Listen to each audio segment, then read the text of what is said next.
J. Got the loud jumping at the bag. Everything I'm on slab. Everything I do is got the bands jumping at the bag. Vibe blowing at my J. Got the loud jumping at the bag. Everything I'm on slab.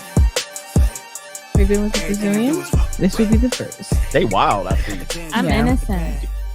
Bro, you hear that guy?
What's going on, everybody? It is Coach Greg Adams back in here with another YouTube live stream. Shout out to the Coach Gang. And that's you. For being in here, being involved, and being active on this YouTube channel. And welcome back to Tuesday Night Titans, where you get your Gorditas.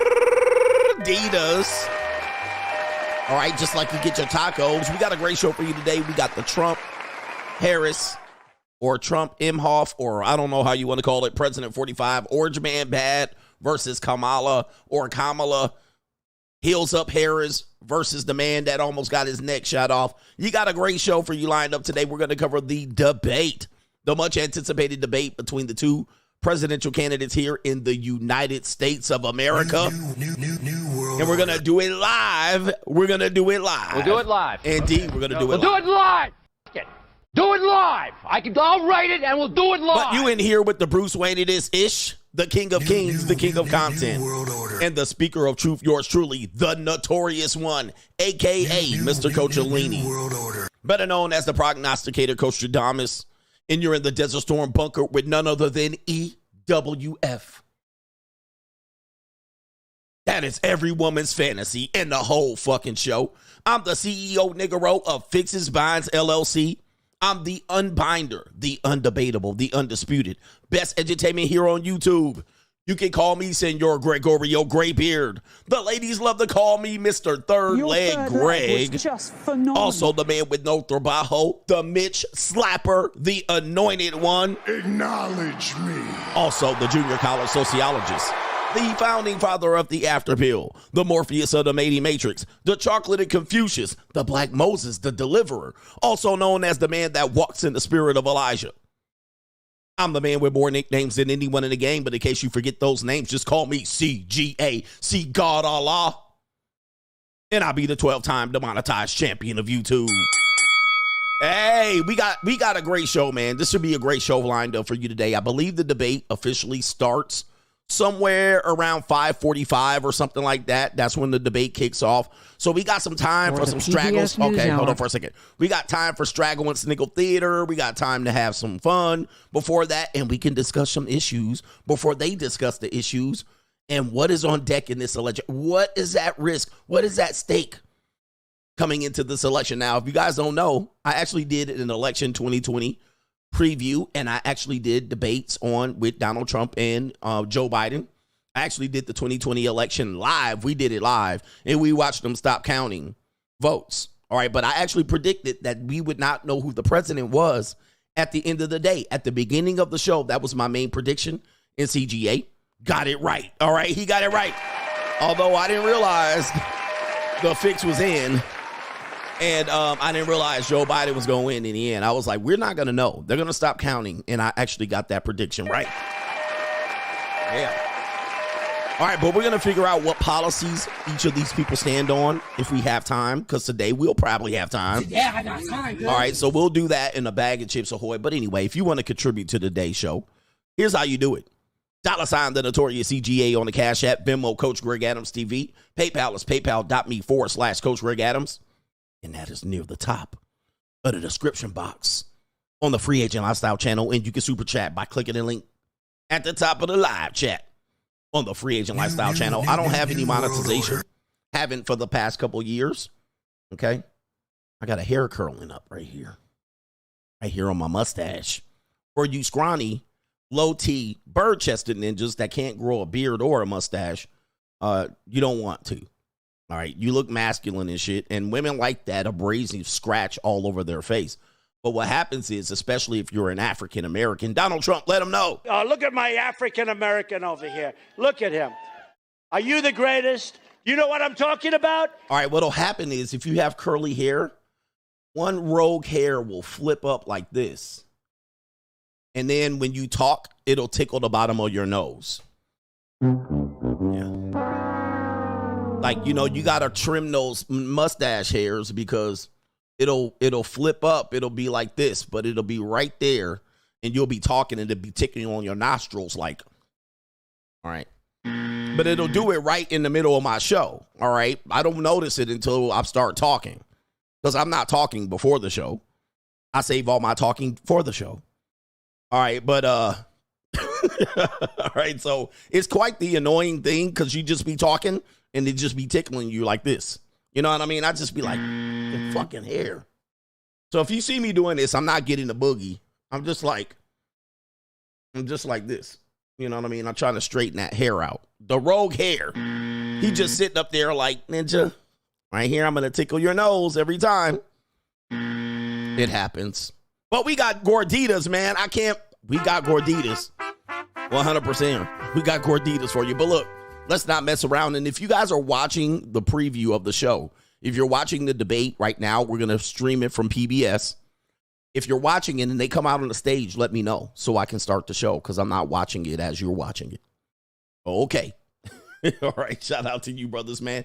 Let's get into the earlier contributors to today's show and then get some senoritas on your screen. Shout out to our brother here. Did I get this brother here? H every day. You said just had deep talk with a female talking about respect. I had to explain there were laws designed to prevent black men from advancing. Stop thinking men got it easy.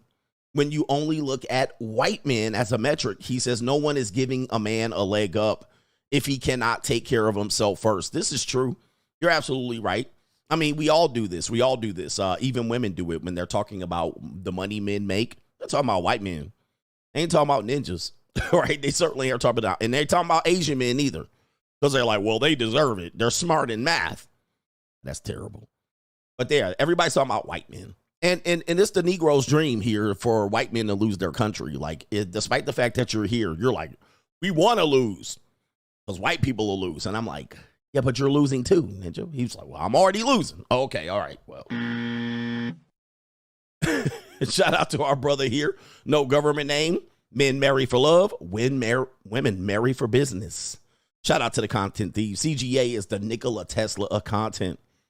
These content thieves are the Thomas Edison, which your ideas indeed being monetized and give zero respect or shout outs. Give them the buzzer. I was actually listening to a video and a guy, he was trying to paraphrase that.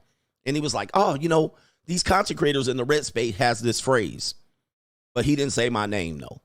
Like, I get it. It happens to everybody. You really can't pinpoint who said what. But it was like, there's a phrase going around the manosphere.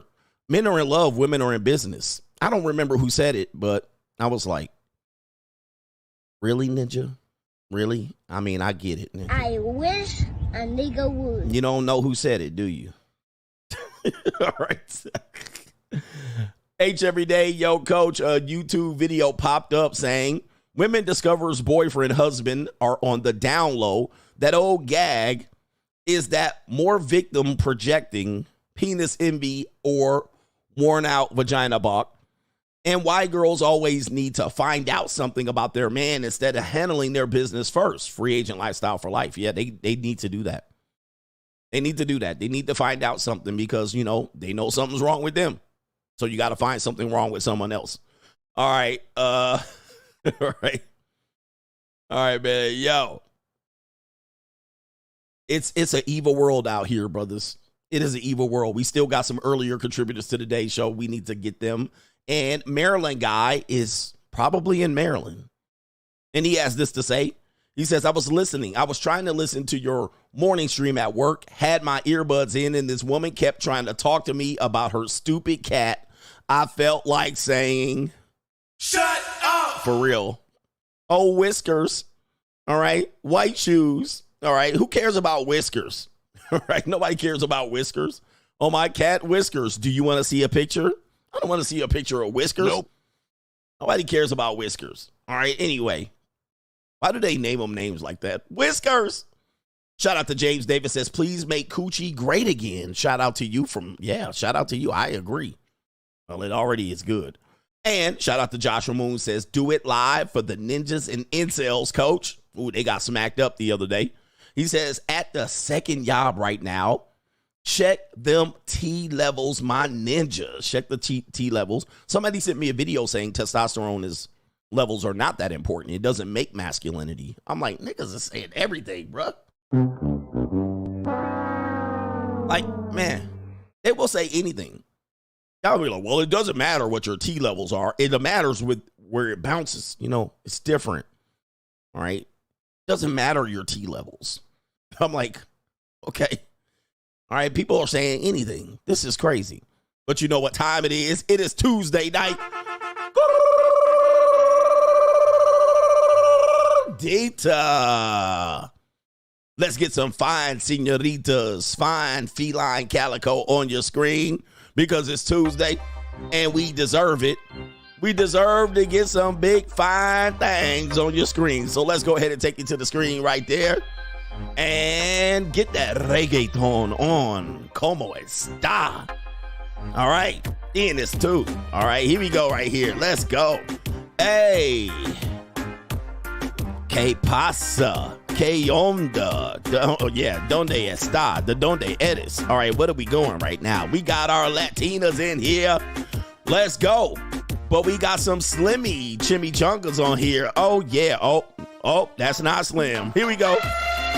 Yeah, we got Gordita Supremes on the menu. Oh, my goodness. Oh, the humanity. Yes, indeed. Oh, look at that. Woo-wee. They thick. Coach, they thick. Where'd she go? Oh, no. We lost her. Okay. All right. Hold on for a second. I got to figure out what happened to my Gorditas. There she is right there. Okay. She's gone again. Hey, let's go. Okay. I got to get some more on there. Hello. Look at this mommy. She eating the whole box of Krispy Kreme. Oh, and the fupa print going crazy. Hello. Hello. Got milk? Indeed. Let's go. Oh, yeah. The Torta Supreme. The Torta Commander is in the building, and I think that belt done gave up. All right. You ever dance with a refrigerator? All right. Not me. Oh, my goodness. Boy, oh, boy. What shape is this? What the hell? Oh, my God. No way. Yeah. Them are some thighs. Thick thighs and cankles. All right. I don't know what that is. What shape is that? Oh, speaking of cankles. Oh, yeah. Move it around. Shimmy. Don't shake it. Don't break it. Let's go. Hey.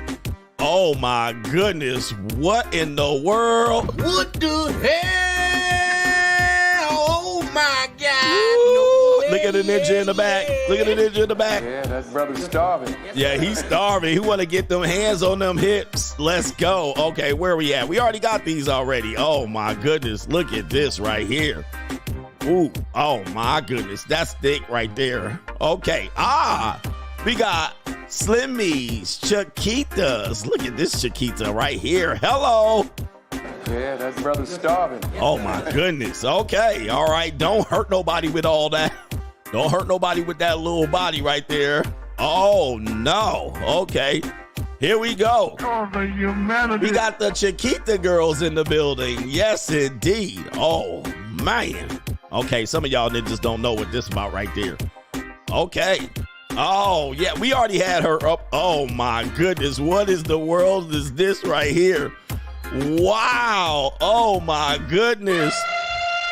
Whoa. Oh, my Lord. Have mercy right here. Oh, the humanity. Oh, my goodness. This ninja back about to get. Oh, is her feet out? Or her feet are out. Oh, my goodness. Look. Oh, my goodness. Oh, the humanity. Oh, man. This is. All right. Yes, indeed. Yeah, that brother's starving. Oh, no. Oh, my goodness. You know that ninja back. Oh, look at him. How he walking. His back went out. Oh, my goodness, ninja. Oh, the humanity. Oh, now that is a lot of woman right there. Oh, my. Oh, yeah. Your back. His back is. Oh, my goodness. Jesus. Oh, the humanity. All right, man. Hey, bro, come on now. Woo-wee. Come on, man. Oh, man. Look at them. Okay, the feet are out right there. Oh, my. Watch his back, man. Oh, my goodness. Look at that. Look how he limping. Yeah, you limping now, ninja. Of course, he got shots and slides on. His back is gone. His back is gone. He looking like. He tried to act cool, but that back is gone, my man. Don't try to act cool. Don't try to play it off now. All right, take a look. Oh, my goodness. Oh, the humanity. Oh, my. Okay. Yeah, back is out. He didn't busted 3 vertebrae. He didn't slip 2 discs. ACL gone. He tried to act all cool. He was like, see, yeah, I seen you, ninja.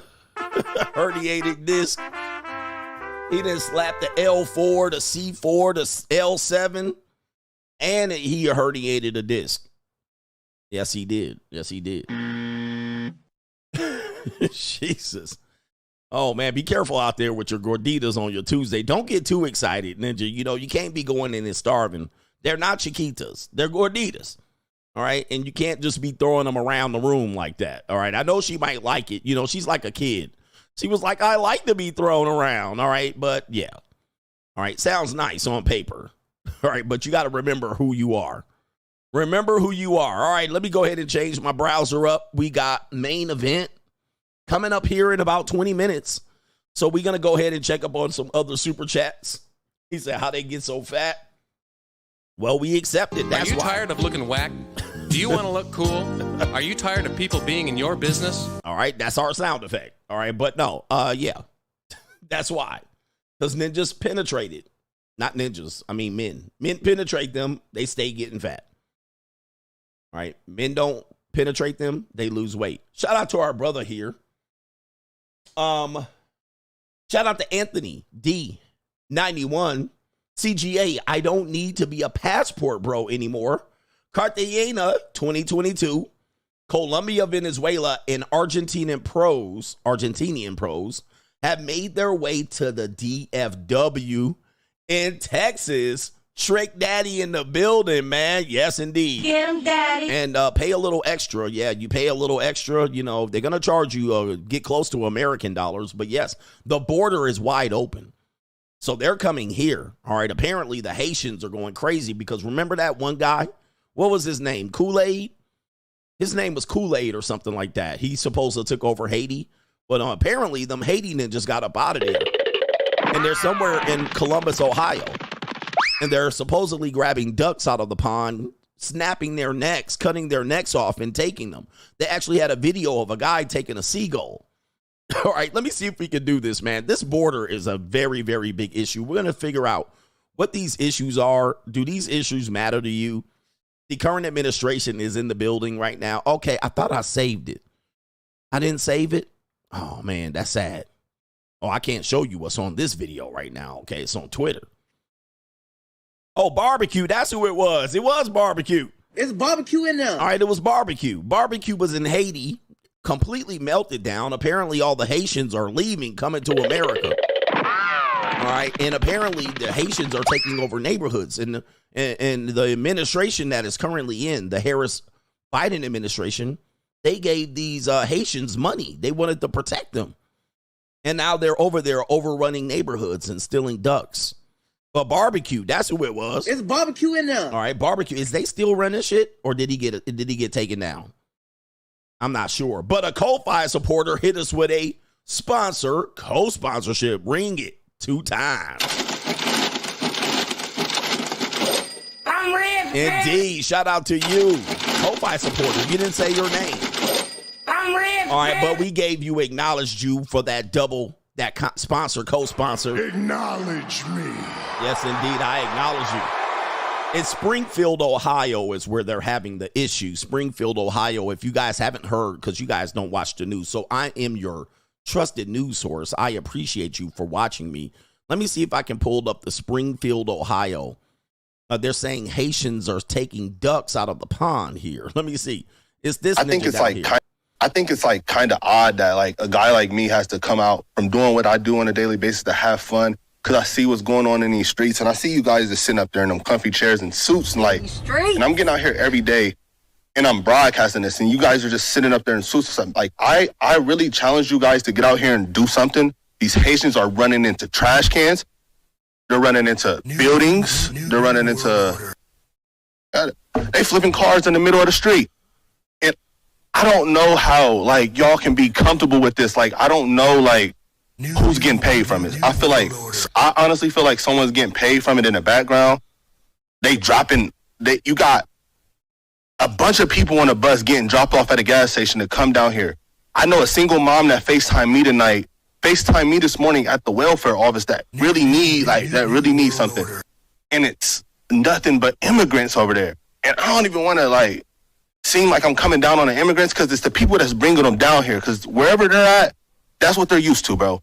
They're in the park grabbing up ducks by their neck and cutting their head off and walking off with them and eating them. Like, y'all get the Highway State Patrol down here. Oh, no. Apparently, this is a conspiracy theory. It's being panned off by the Biden administration that it's a conspiracy theory. But they are pulling up videos and pictures. We don't know if these video or pictures are accurate, but they're saying there's an illegal right there. He does look kind of Haitian. I'm not sure. All right, but he's carrying a dead pet goose right there. But, you know, there's context. I don't know if this is an accurate picture. All right. Yes, indeed. Somebody says this happened in Canton, Ohio. All right. What's going on in Ohio? All right. Ohio, of course, Ohio here. All right. So this is definitely an issue here. And they're saying it's false. I'm not sure what's going on. All right. But we do have pictures here. They're saying this, you know, I can't tell. No, that's not in Ohio right there. I can see the language and I can see the French in the background right there. All right. But yeah, man, people are talking about there's 20,000 Haitians coming into the neighborhoods in Ohio. All right. Shout out to Upgrade says barbecue. Shout out to you. It's barbecue in there. Shout out to barbecue. It's barbecue in there. Haiti is now the big touch point for this migrant issue. It's other countries doing it. Almost every other country. But now Haiti's the one doing whatever it needs to do. Everybody's talking about Haiti. No government name says, since you are a coochie expert of all 31 flavors, what type of women have made you finish the fastest and last the longest in bed? Oh, no. Okay, hold up for a second. Hey, yo, chill, son. Hey, yo. That's too much information. Right? That's too much information. Yeah. But if I do have time, I might answer that. I might slip the answer in. All right. No government name says, what do Western women's legs in the American border have in common? Both are wide open for millions to come inside for free. Oh, my goodness. Let me come inside America. And the big boss man is in the building. He says, if he don't break bread, he fake. He says, I got $1 on my plate. It's me and bro. We in the stove and we both eating 50-cent cake. Shout out to you, man. Thank you for breaking bread right here on the Free Agent Lifestyle channel. Let's get to some other news here. Then we're going to break it down. Let me check the video. All in the video. all on the record. All right, this is something that I wanted to talk about today. Let's call this Straggle and Sniggle Theater. All right, let's do that. Like, ride with me if you ride with me, you can slide with me if you feel like 550 on the 5 sticky, come get high with me, that's a deal, right? Straggle and Sniggle. Okay. All right, first item of forbid. We have, well, I don't know how to describe this, but it looks like dinner at CGA's channel. Yeah. Oh, the humanity. All right, yep, that's dinner at CGA's channel. Oh, my goodness. We're looking at her neck. We're looking at her feet. We're looking at her... No, I ain't looking at no feet. Man, ain't nobody looking at no feet. You don't looking at feet? I'm looking at feet. I mean, she got the French tips, all right? That's what I'm talking about. French pedicure, too. All right? All of my JUCOs know this is bound to break out at any point when you're at CGA's house, right? We're just looking at the booty. We're looking at the breast. We're looking at her neck. We're looking at her feet. We're looking at her... No, I ain't looking at no feet. Man, ain't nobody looking at no feet. You don't looking at feet? I'm looking at and feet. Pink toes, too. All right? Pink toes, too, man. I'm going to tell you, man, that liable to handle, my JUCOs know that's always on the menu. You know what I mean? That's always on the menu. They definitely know what's going on when it comes to that. We also have this right here. This is CGA. This is a video of CGA testing out women's feet out here. Apparently, there's pressure points that these young ladies need to figure out if they know about here. Like an arm or a shoulder strain, that's going to help you out right here. Or like, for example, on this foot, say right here, like you're having trouble breathing or some type of mucus or whatever. If you massage like that, that impacts your lung. And then maybe a stomach ache, you can like massage right here. So there's all kinds of points on like the bottom of your foot that you can really. Have you guys ever seen a chart like that before? I think in like a doctor's office or something. Yeah. Yeah, that brother's starving. Yeah, man. Something tells me you got these twinkle toes out. And look, she's suspect. She looking at you like, look how she looking at this ninja like. I wish a nigga would. Yeah, she like, I know what you trying to do, my ninja. All right, look how she looking at me. All right, she look at that old CGA like, hey, she like, it's time. Get him, daddy. All right, he's like, yeah, you can relieve some pressure points here. And, there's some things here. You got a stomach ache you can touch right here. Yes, twinkle toes time right here. Look. Like an arm or a shoulder strain, that's going to help you out right here. Or like, for example, on this foot, say right here, like you're having trouble breathing or some type of mucus or whatever. If you massage like that, that impacts your lung. Yeah. Yeah, that brother's starving. Yeah, I don't think she going for it. And she looked like a Venezuelan migrant, too. I think these are some future Gorditas. All right, some future Gorditas. That one, the little thin one right here, her toes look nice. Look at them twinkle toes right there. Oh, yeah, baby. Oh, yeah. All right, what do we got here? We have a woman that says that she dates married men. I've been telling you this for a long time, why she dates married men. I'm with a guy that's married. Like, I don't give a f***. He lives with his wife. I live in the U.S. He lives in the U.K. And he literally gets my bills. I go see him probably once a month. He has a wife that he lives with. I know that sounds bad, but like, as long as my bills are paid, but I mean, it is f***ed up, but like, I don't know.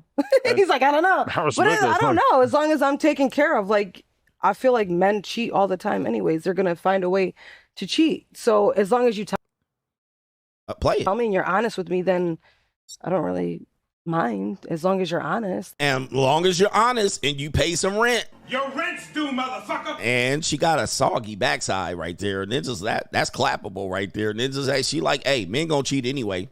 All right, this is when women say, I've never cheated on a guy, but she's been the other girl, all right? And as long as he's paying the bills, she don't mind, all right? So it is what it is.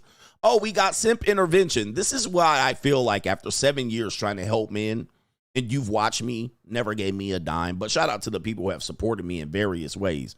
I really appreciate you. But this is how I sound to a lot of guys right here. All right, here we go. Accept it, Max. Accept it. She's not your woman. She's a community broad. She's anybody's woman, Mac. Accept it. She is not your woman. Say she's not your woman, Mac.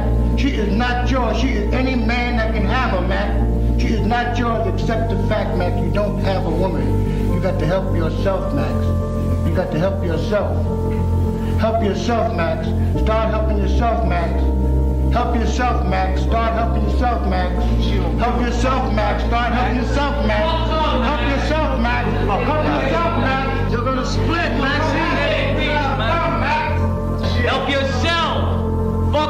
She's out in the street. She ain't worth it no more. You're here, man. Help yourself. Yeah, it hurts. How much? Hurts a whole lot. How much? Make me feel. And this is y'all listening to me. This is some of these blue pill simps that be listening to me. This is how y'all watch me. This is how y'all be looking after the show crying and shit. All in my comment section trying to debate me when you know you a monkey ass simp. All right. Yes, you are. Yes, you are a monkey simp. All right. But anyway, man. Yes. All right. There's JFK just checking on the progress here. The debate hasn't started yet. But this is how y'all be right here. How much you hurt? Hurts a lot. Start accepting that. So this is me right here. I'm tired, man. After about 10 years, I'm going to be tired of this shit, man. Y'all monkey simps ain't going to get it. Accept it. She's not your woman. She's a community broad. Oh, she's shit. anybody's woman, Mac. Accept it. She is not your woman. Yeah. Say she's not your woman. And look at y'all ninjas. Coach, where you get these statistics from? Coach, where you get these statistics? Coach, you're bald. All right, yeah, ninja. We don't care about being bald. Niggas don't be. Black men don't care about bald. All right, ninja. Most black men are bald. Most of your famous black men are bald. Tupac, Michael Jordan. All right, so it don't matter, ninja. What do we got here? But this is how you monkey sims be looking at me. But coach, all right, but you got divorced. This is not my girl. All right, not my girl. Not all women. Not all women. Where's your sources? Whose statistics are these? Are these the white man statistics? This is how y'all be looking at me. Coach, penguins are monogamous. Penguins are monogamous, coach. All right, I'm going to tell you that. But if penguins can be monogamous, I can be monogamous. Coach, cold approach works. All right, I got my last girl by cold approach. These how y'all be looking. All right, this how y'all just be looking right here. All right, in my comment section. Who hurt you, coach? Him hurt? Yeah, him hurt, yes. She is not yours. She is any man that can have her, Mac. She is not yours, except the fact, Mac, you don't What about love, coach? have a woman. You got to help yourself, Max. You got to help yourself. This how ninjas be watching my show at the end of the show, trying to figure out how to find yourself. Help yourself, ninja. I be trying to tell you, help yourself. Ninjas be like, but coach, all right, the pussy's so good. She get me and she swallowed my kids once. Help yourself, Max. Start helping yourself, Max. Help yourself, Max. This is me repeating myself over, and coach, you repeating yourself. Yes, I know, but you asking me about penguins being monogamous too. You're also asking me about penguins being monogamous in year 7. All right. Yeah, it's not hitting. It's not reaching you, ninjas. All right, here we go right here. We have FitxFearless.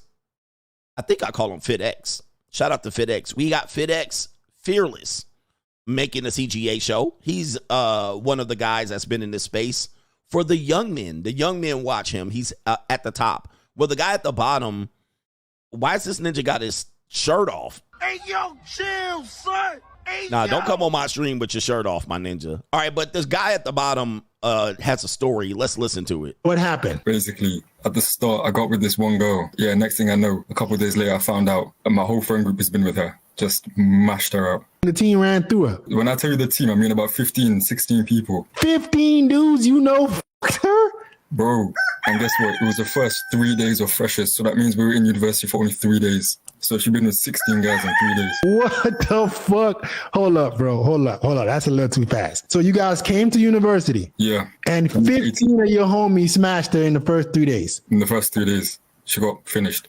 I just sent her photo into the group chat. And my one friend sent a video. I think 3 guys were with her at once. And then everyone else, except like 4 people in the group chat, said they smashed. They had a video of 3 dudes wearing a train on her? Bro, it was crazy. If I could show the video now. No, don't show the video, bro, please. So how did you fall for this, bro? That's what I'm saying. This is the reason why I don't really get with girls. They're very enticing. They pull you in like they're all good and they're innocent.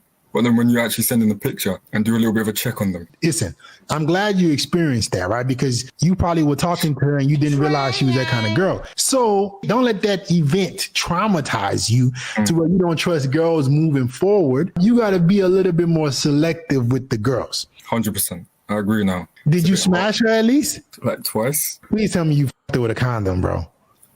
Oh, no. He went raw.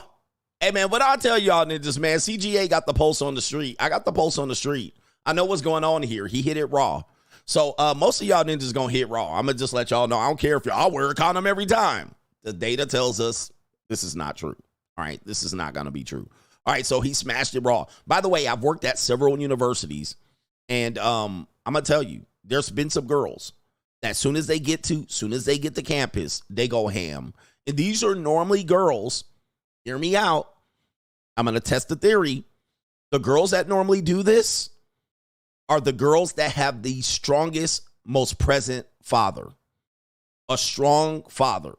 Like a father that's like been watching over her the entire time. This is against conventional wisdom because you would think it's the fatherless women. You would think it's the skeezers. You would think it's the women with daddy issues, but it's actually false. Just on my interpretation, and I've done this for several years at several different universities. The women, all right, the women that do the most skeezing first week of college are the women with tough fathers, the strict parents. Those are the ones. And this is a sad reality for a lot of guys that you have to face because I break the mold. It's the girl dads. Like, my daughter's so great. She plays the violin. She's a 4.0 student. And we played AAU basketball. She was always studying. It's always the girls with the toughest father or the father that's a preacher. All right. But I'm sorry to tell you this. I'm sorry to report that. Because a lot of guys, your excuse is that, oh, they're fatherless, they got daddy issues. But it's always the girls with the most present, hovering over father. It's always them. Always them. First week. It's always them. All right. It doesn't go without saying. Now, there's all girls getting it in on college. So you're eventually going to get to the women that don't have fathers and this shit and like that. But it's always the fathers that are the most present and hovering over the daughter. It's always them that go crazy the first week of college. Yep. And it's like, damn. All right. So it goes against conventional wisdom that happens. All right. Where are we at? We got some of the issues here. Let's outro Straggle and Sniggle Theater. Let's do that. Like, ride with me if you ride with me, you can slide with me if you feel like 550 on the 5 sticky, come get high with me, that's a deal, right? All right, I do want to clear this up. It doesn't mean that if you're a present father that they're going to do it. So we do have to I always have to give nuance to guys. Because then you're going to be like, oh, so always these girls. It's not girls that have present fathers that will always be skeezers. I'm saying the girls that go ham week one, mostly all of the time are the girls that have the stringent fathers. Now, by week 2, it's all the girls. By week 2, it's all the girls. All right, so everybody catches up. But the ones that are doing 5 guys in 3 days and trains are normally those girls. It's about a 66% chance. So you guys got that. All right, let me check up on the super chats. It is, the Catholic school girls, the suburban white girls. Yep. And guys, race is independent. Like, this doesn't matter. Race doesn't matter. I've seen the white girls do it. I've seen the black girls do it. I've seen the Filipino, Asian girls do it. I've seen all of them do it. All right. So, I mean, it doesn't matter. Race is independent of it. Yo, shout out to Bob says, I hear that the Haitian and Colombia stories are fake. Did you figure out about the YouTuber that you found on Sunday morning? He says that live was crazy. Yeah, I haven't figured that out. I'm still going to think and do some stories on it. But yeah, I'm hearing that these Haitian stories, they're saying they're conspiracy theories. I mean, look, we don't have any video, so we can't tell. Mr. Jackson says they are putting signs up for the Haitians in French. That is in Ohio. So again, maybe they're not fake. So apparently they're Haitians there, and they're doing it. Shout out to Brown says, shout out to the petite 100-pound pretty feet senoritas. Let me at them. Let me at them. There they go right there for you, Brown. There she go right there. All right.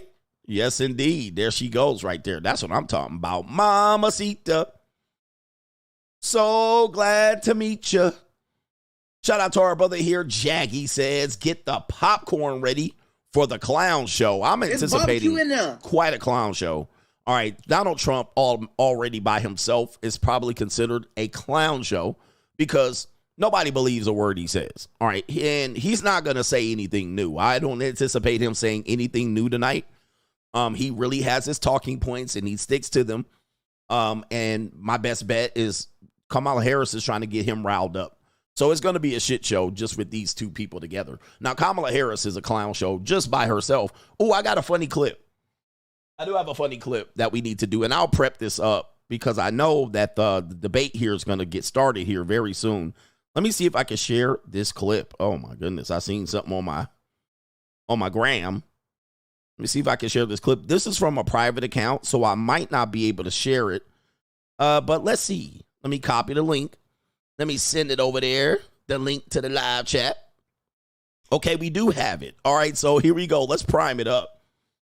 Let's prime it up here for the getting ready for the debate in anticipation. Here's a clip here of Kamala Harris appearing in a video with downtown Willie Brown, the San Francisco mayor here. Let's go ahead and play the clip. He's a rogue, all right, notorious for his flamboyant lifestyle.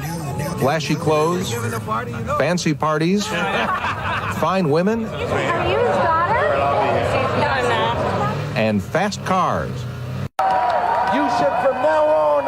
All right, so Willie Brown was the mayor of San Francisco. This is the man that she had an affair with, all right, while Willie Brown was married, and he was a whole problem in there. He's a rogue. He was a rogue, definitely. And look at him. He dancing with white girls, and look at this ninja tap dancing, shuffling.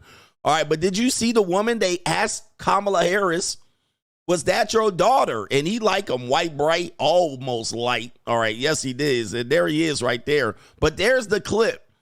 Listen to this clip. Are you his daughter? All right, that's what I always get asked when I take women out. All right, but that's really good right here. Fine women. Are you his daughter? Are you his daughter? That's a young Kamala Harris. Okay. Sister, you been on my mind. Now, you know, listen, this does support my story. This is not a black woman. All right, this is not a black woman. Not with that Indian hair. I'm going to just let you know. Now, I've been telling you for a long time, Kamala Harris styles her hair like a black woman. She gets the whole bob and a short haircut to look like a black woman's hair. But look at that hair. That's not a black woman's hair. All right, that is an Indian woman's hair. All right, that's Indian. Let me go ahead and show you right here. And she does this on purpose. I'm going to tell you, man, I've been saying that for a long time. I even said she might even go to a tanning salon. All right, at this point. But she styles her hair like a black woman. All right, so it looks like it's a black hairdo. This is an example right here. All right, you see that? It's always shoulder length, kind of like a boomer black woman. You see this with the swoop? It looks like, you know, they put the straightening comb on it, maybe the Brazilian blowout. But there it is right there. There's some evidence right there. But look at that hair. Ooh, that's some silky hair, bruh. That's some Indian hair, bruh. She can sell a bundle. And they said, are you his daughter? Oh, my goodness, man. Oh, the humanity. All right, Jesus. And she said, No, I'm not. no, I'm not. I'm surprised she didn't laugh. Get him, daddy. I'm his sugar baby. All right. I'm his sugar baby. Yeah, buddy. All right, we know what time it is. No, I'm not. I'm the woman he's having an affair with. He's mine. You may have had him once, but I got him all the time. He's mine. All right, he's splitting them cheeks. He put her on an allowance, apparently making $150,000 a year, dropping that neck. I'm saying allegedly. It's barbecue in Well, there. they already said it right there. Are you his daughter, they say. Oh, my goodness. Oh, the humanity. I mean, sleep your way to the top. I can't blame It's him. barbecue in there. Our first sugar baby president coming up. Coming up. We could have our first sugar baby president. All right, so, hey, man, never put it past the woman. Y'all be calling them 304s. These 304s ain't going to make it. Oh, no, you could become president. It's barbecue in there. You could become the president. All right, yes. These girls going to be the president. Shout out to Facito says, yeah, Haitians here, or Haitian. Yes, Haitian here. My parents did a lot.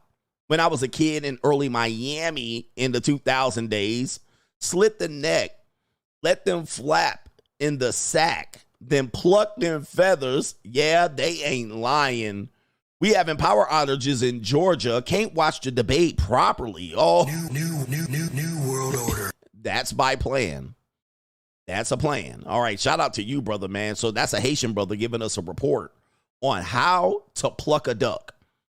All right, how to pluck a duck. Wowzers. All right, so it's happening. They said it's true. Haitians know how to get ducks. I'm sorry, ducks. I don't even know if they call it there. Protect the ducks. Okay. And no government name, Mitchell's not my daughter, CGA. I'll make her wear a chastity belt until she marries a henpeck gump. Yes, indeed. And he says Trump's first question should be, what is your ethnicity, Indian or black? Well, he can't ask questions, but maybe he can challenge her on it and get her to answer it. All right. But they're going to go, oh, Trump. All right, we got our brother here. We got another brother here, and then we're probably inching in close to the debate time. Somebody let me know. Shout out to It's Blackbeard. He says, Coach, you're right, 1,000% right about the skeezers with strict fathers on campuses. I went to Stony Brook in 2014, 2015. I just missed you. And he says, the nerdy girls are going crazy, especially the Asians and Indian women. I had a girl come up and ask my girlfriend if she could talk to me alone for a few minutes at a party. My girlfriend was mad as F, but she still said yes because she's a secure woman out here. But these streets are cold. In these streets. Shout out to the Sea Wolves of Stony Brook University in Stony Brook, New York. Shout out to everybody, man. I don't miss that place. New world. I don't miss Stony Brook, but I kind of, I kind of miss it. All right, I might want to go back. Shout out to the Sea Wolves down there in Stony Brook. I think we got everybody because we're getting in close. Deshaun Rose says, I'm here for the debate. We got almost 2,000 people in here. I know you're asking me, show the debate. Shout out to Deshaun Rose. I can't show you the debate. There's no debate to show. But perhaps, maybe we can talk about some issues that are on the docket. A lot of people here, you're not following the politics. Most people don't follow politics at all. These are called the people in the middle. They're not following the stuff here and there. The people that you're outraged. You know, you have liberals, liberal Instagram and conservative Instagram. Most people are not following the issues. In fact, we have a new guy that is the poster child for police brutality. His name is Tyreek Floyd.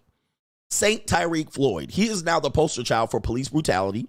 And a lot of niggas have been completely sidetracked and gaslit by the media once again. And now police brutality is being portrayed in the media, showing you ninjas getting beat down like a runaway slave, like Toby. And you guys are falling for it, hook, line, and sinker. This is an example of the deaf, dumb, and blind, the 85%. The normies, the oxygen thieves, the knuckle draggers, right? The bots, the NPCs, all right? You guys are just bots. You're falling for it every time. Nobody gives a fuck about Tyreek Floyd. Fuck Tyreek Hill. All right, that's what I got to say about him and his speeding ass. And fuck the police that pulled him over, too. I don't give a fuck about both of them. But you guys are falling for it. Oh, man, they need to do something. And it's going to affect how you vote. And it's going to make you forget the last 3 years of misery and pain. $10 eggs. The open border. All right. The Venezuelans getting food stamps and WIC. All right. Y'all niggas be stuck on Tyreek Hill. Absolutely distracted by an ignorant nigga. All right.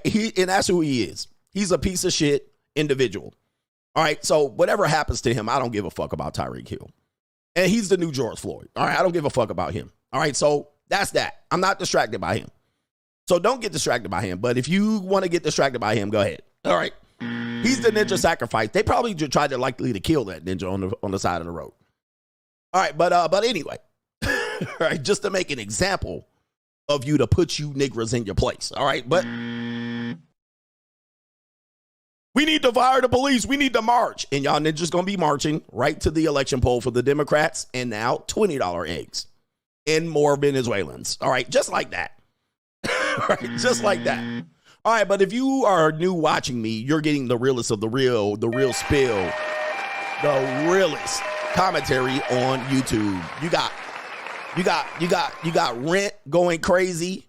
You have the NWO going crazy. You're on the precipice of World War III, and you don't care. You're talking about Tyreek Hill's ignorant Bama ass with 5 babies in 1 year. We're talking about Tyreek Floyd and a crazy Cuban police officer. Who cares?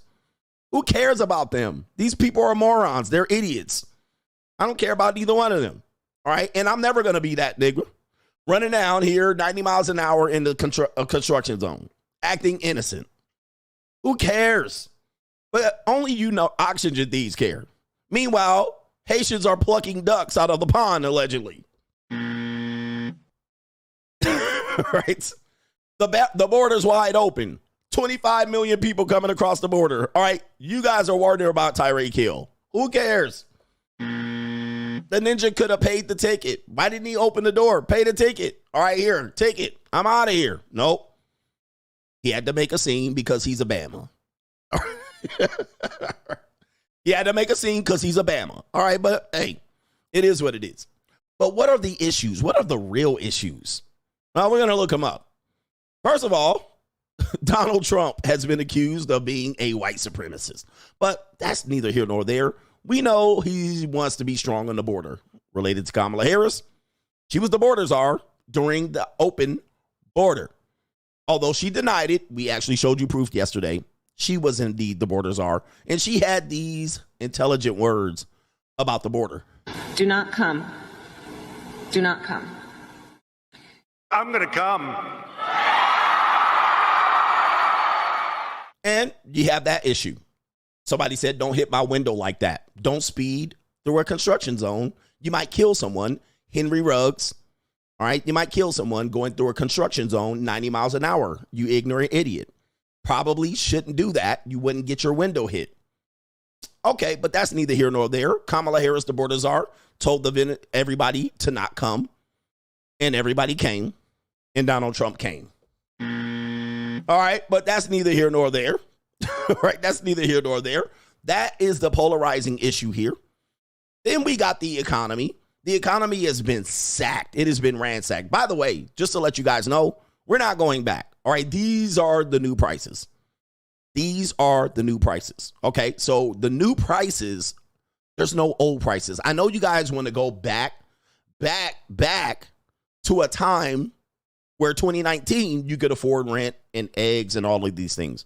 Have you gone to the grocery store? You haven't gone to the grocery store, have you?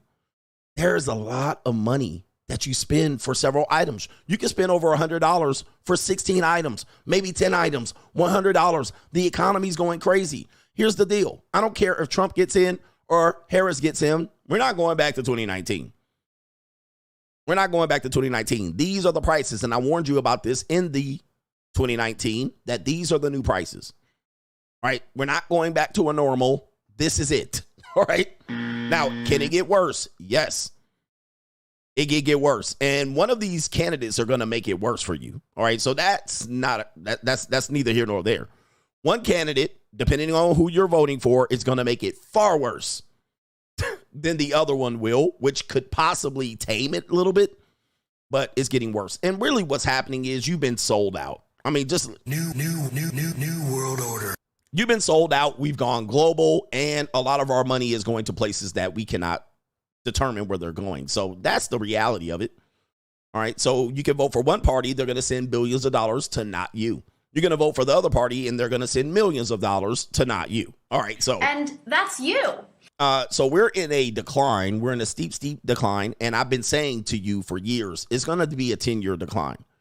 This is not getting repaired by any one of these people anytime soon, although it can get significantly worse. But of course, when they distract you with Tyreek Floyd hitting the window, all right, when they distract you with a whole bunch of things, basically Kamala Harris doesn't have to talk to the media. She can hide in her basement, in her bunker. She just laughs. Everything's off. Yeah, she's a puppet. What'll happen is you'll vote for it because you're not paying attention.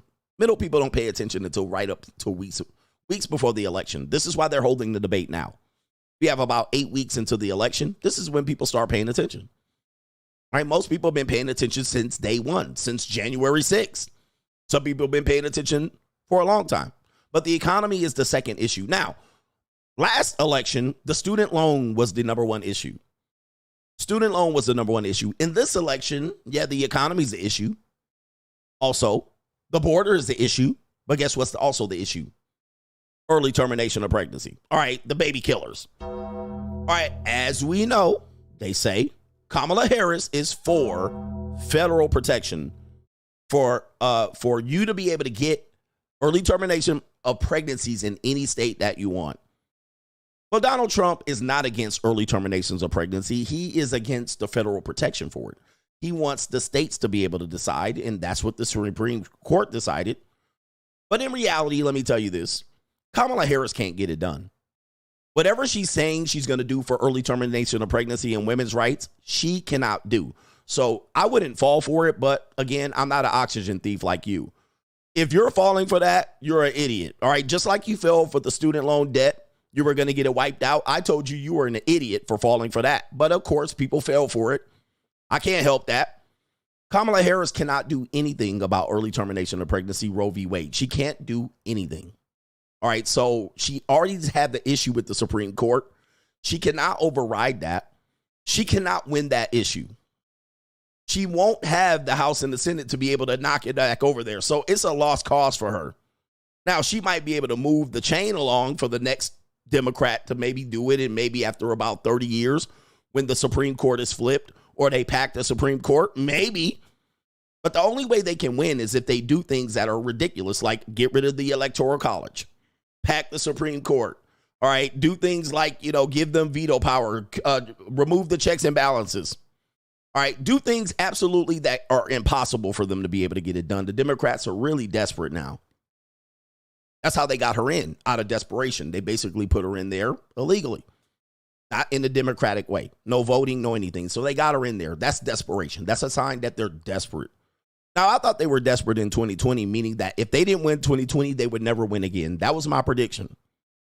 And I didn't think they would win 2020, but by hook or by crook, they won. So you got these are the most important issues, including your other issues. So the economy, the border, the economy, and early termination of pregnancy. That's it. That's it. Everything else really does nothing for us. We do have, it says right here, 6 o'clock, the debate will start, or the debate preview will start. There's other issues, gun rights. By the way, we're living in America, the United States of America, to be specific. Americans will never turn over their guns. I don't care what you do. If you do, it's going to be a problem. So that's that issue. I don't care how many school shootings they have. You're never going to get people to turn over their guns. It's not going to happen. All right, so they're going to have to do something very, very undemocratic or unrepublic of them. Something more that they're never going to do that. So pro-Trump people are probably going to be pro-2A. They're encroaching on these rights to be able to guilt you into turning over them and then maybe possibly turning over your safety. But, that would be a dumb move. So if you're pro-gun rights, you're going to lose that one as well. All right, you're not going to get any of that. You're not going to get any of that. I don't care what you do. I don't care what you say. I don't care how many people get shot up at a school. It's not going to happen. All right. All right. But they're going to still try. They're still going to try. And the reason they want to try is they want more control over you, obviously. Any other issue here that we need to discuss before we get on here? It's almost time for the debate, and they're probably going to be taking the stage here in the next couple of minutes. But do you have any other issues that you think are important to you? We could talk about the swing states, the important states, Georgia, Pennsylvania, Wisconsin, Nevada, Arizona. A lot of these states are going to be pivotal swing states. And really, these are the only states that these people campaign in because these are the states that they need to flip. California, New York, we already know what's going to happen there. Other states, we're already going to know what's happened there. Wyoming, we already know there 2 or 3, 4 electoral votes are going to go to Wyoming. We already know that's going to go to the Conservative Party. Much of America, if not pretty much all the states, are going to go to Trump. This is how big it is, all right? But most of the border states, most of the states that are on the left and the right, they're going to go to the Democrats. They're going to be hotly contested. And states that have people coming in and out, migrating in. New Yorkers going to Florida. California's spreading across the map. They're actually pivoting these states. Now, let's join the simulcast right here, all right, of the presidential debate. New world order. All right. Yeah, Georgia is always red, but, Atlanta, well, we know what happened there. Here we go. We got these people up here, and when the president and the vice president shows up, we're definitely going to put them up on the screen. Here we go, man. I'll add some commentary as we go. Viewer, and thank you for joining us for tonight's ABC News presidential debate. We want to welcome viewers watching on ABC and around the world tonight. Vice President Kamala Harris and President Donald Trump are just moments away from taking the stage in this unprecedented race for president. And I'm Lindsay Davis. Tonight's meeting could be the most consequential event of their campaigns, with Election Day now less than 2 months away. For Vice President Kamala Harris, this is her first debate since President Biden withdrew from the race on July 21st. Of course, that decision followed his debate against President Donald Trump in June. Since then, this race has taken on an entirely new dynamic. And that brings us to the rules of tonight's debate. 90 minutes with 2 commercial breaks. No topics or questions have been shared with the campaigns. The candidates will have 2 minutes to answer questions, and this is the clock. That's what they'll be seeing. 2 minutes for rebuttals and 1 minute for follow-ups, clarifications, or responses. Their microphones will only be turned on when it's their turn to speak. No pre-written notes allowed. There is no audience here tonight in this hall at the National Constitution Center. This is an intimate setting for 2 candidates who have never met. President Trump won the coin toss. He chose to deliver the final closing statement of the evening. Vice President Harris selected the podium to the right. So let's now welcome the candidates to the stage. Vice President Kamala Harris and President Donald Trump. All right, yeah. All right. Now, you'll see how small Kamala Harris is. She's 5'2". Donald Trump doesn't want to shake her. Let's have a good debate. All right, Kamala Harris is 5'2". With her heels, she's about 5'5". It's an honor to have you both here tonight. So she's a small woman. We are looking forward to a spirited. Yeah, Kamala Harris is a small woman. By the way, Hillary Clinton did get questions previously in their debate. So we'll see if Kamala actually had questions prior. In this country. Vice President Harris, you and President Trump were elected 4 years ago, and your opponent on the stage here tonight often asks his supporters, are you better off than you were 4 years ago? When it comes to the economy, do you believe Americans are better off than they were 4 years ago? So I was raised as a middle-class kid, and I am actually the only person on this stage who has a plan that is about lifting up the middle class and working people of America. Amen. I believe in the ambition, the aspirations, the dreams of the American people. And that is why I imagine and have actually a plan to build what I call an opportunity economy. Because here's the thing. We know that we have a shortage of homes and housing, and the cost of housing is too expensive for far too many people. We know that young families need support to raise their children, and I intend on extending a tax cut for those families of $6,000, which is the largest child tax credit that we have given in a long time, so that those young families can afford to buy a crib, buy a car seat, buy clothes for their children.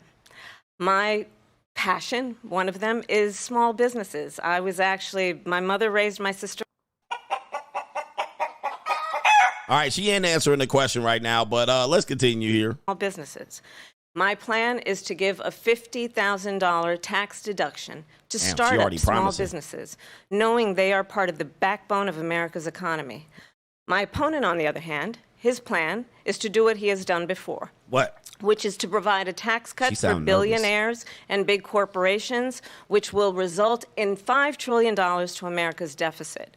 My opponent has a plan that I call the Trump's sales tax, which would be a 20% tax on everyday goods that you rely on to get through the month.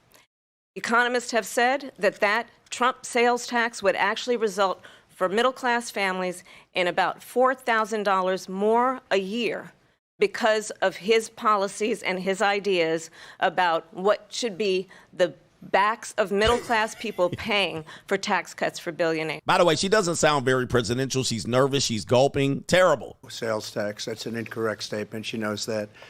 We're doing tariffs on other countries. Other countries are going to finally, after I need to shrink this 75 years, pay us back for all that we've done for the world. And the tariff will be substantial in some cases. I took in billions and billions of dollars, as you know, from China. In fact, they never took the tariff off because there was so much money they can't. It would totally destroy everything that they've set out to do. They're taking in billions of dollars from China and other places. They've left the tariffs on. When I had it, I had tariffs, and yet I had no inflation. Look, we've had a terrible economy because inflation which is really known as a country buster. It breaks up countries. We have inflation like very few people have ever seen before, probably the worst in our nation's history. we were at 21%, but that's being generous because many things are 50, 60, 70, and 80% higher than they were just a few years ago. This has been a disaster for people, for the middle class, but for every class. On top of that, we have millions of people pouring into our country from prisons and jails, from mental institutions and insane asylums, and they're coming in and they're taking jobs that are occupied right now by African Americans and Hispanics, and also unions. Unions are going to be affected very soon. And you see what's happening. You see what's happening with towns throughout the United States. You look at Springfield, Ohio. You look at Aurora in Colorado. They are taking over the towns. They're taking over buildings. They're going in violently. These are the people that Xi and Biden led into our country. And they're destroying our country. They're dangerous. They're at the highest level of criminality. And we have to get them out. We have to get them out fast. Let them cook. I created one of the greatest economies in the history of our country. All right. I'll do it again and even better. Okay, all right, Donald Trump. That's an unexpected answer. All right. Well, I would love to. Let's talk about what Donald Trump left us. Donald Trump left us the worst unemployment since the Great Depression. Donald Trump left us the worst public health epidemic in a century. So she just basically Donald Trump left us the worst attack on our democracy since the Civil War. And what we have done is clean up Donald Trump's mess.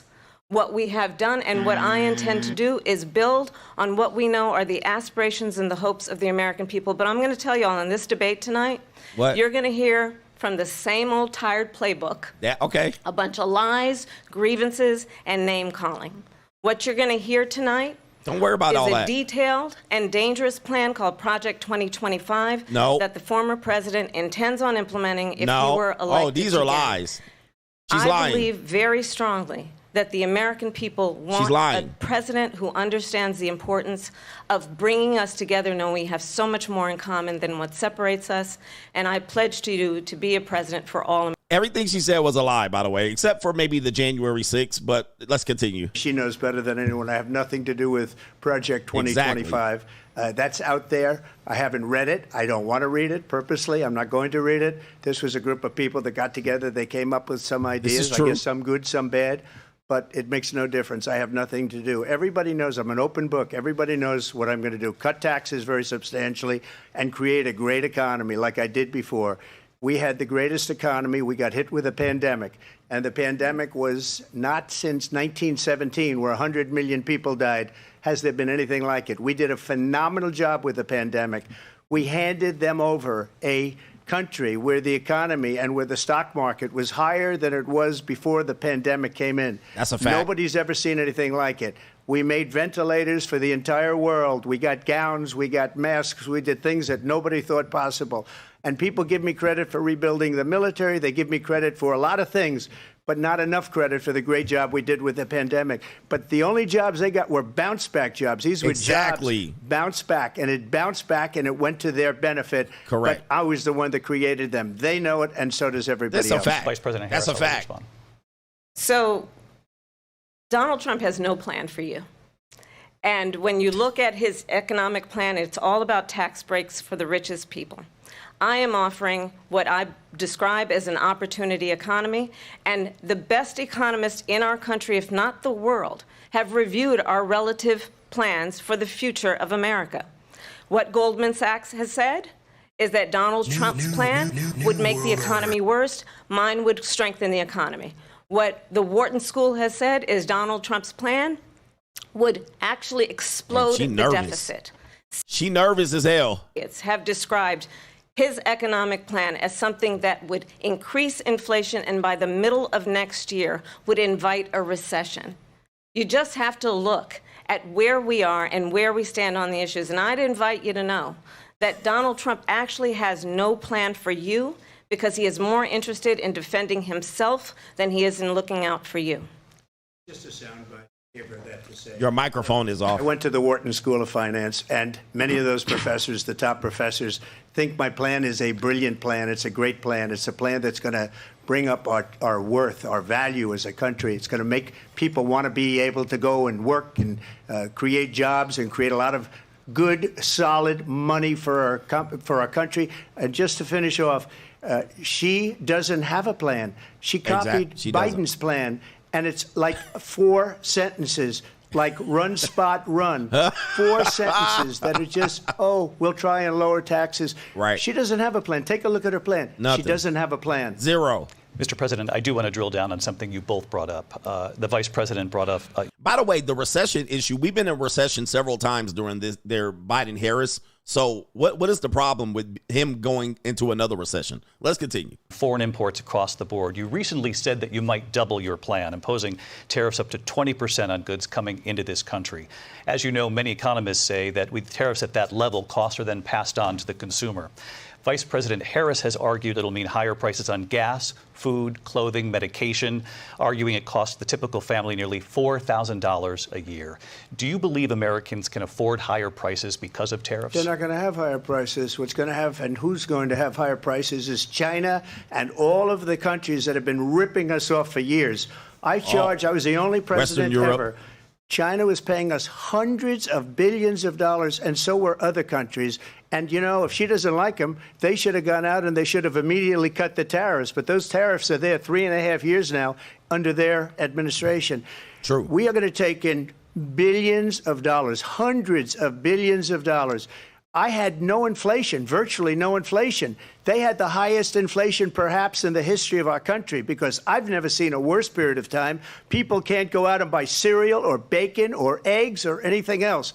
The people of our country are absolutely dying with what they've done. They've destroyed the economy. And all you have to do is look at a poll. The polls say 80 and 85 and even 90% that the Trump economy was great, that their economy was terrible. Vice President Harris, I do want to ask for your response, and you heard what the president said there, because the Biden administration did keep a number of the Trump tariffs in place. So how do you respond? Well, let's be clear that the Trump administration resulted in a trade deficit, one of the highest we've ever seen in the history of America.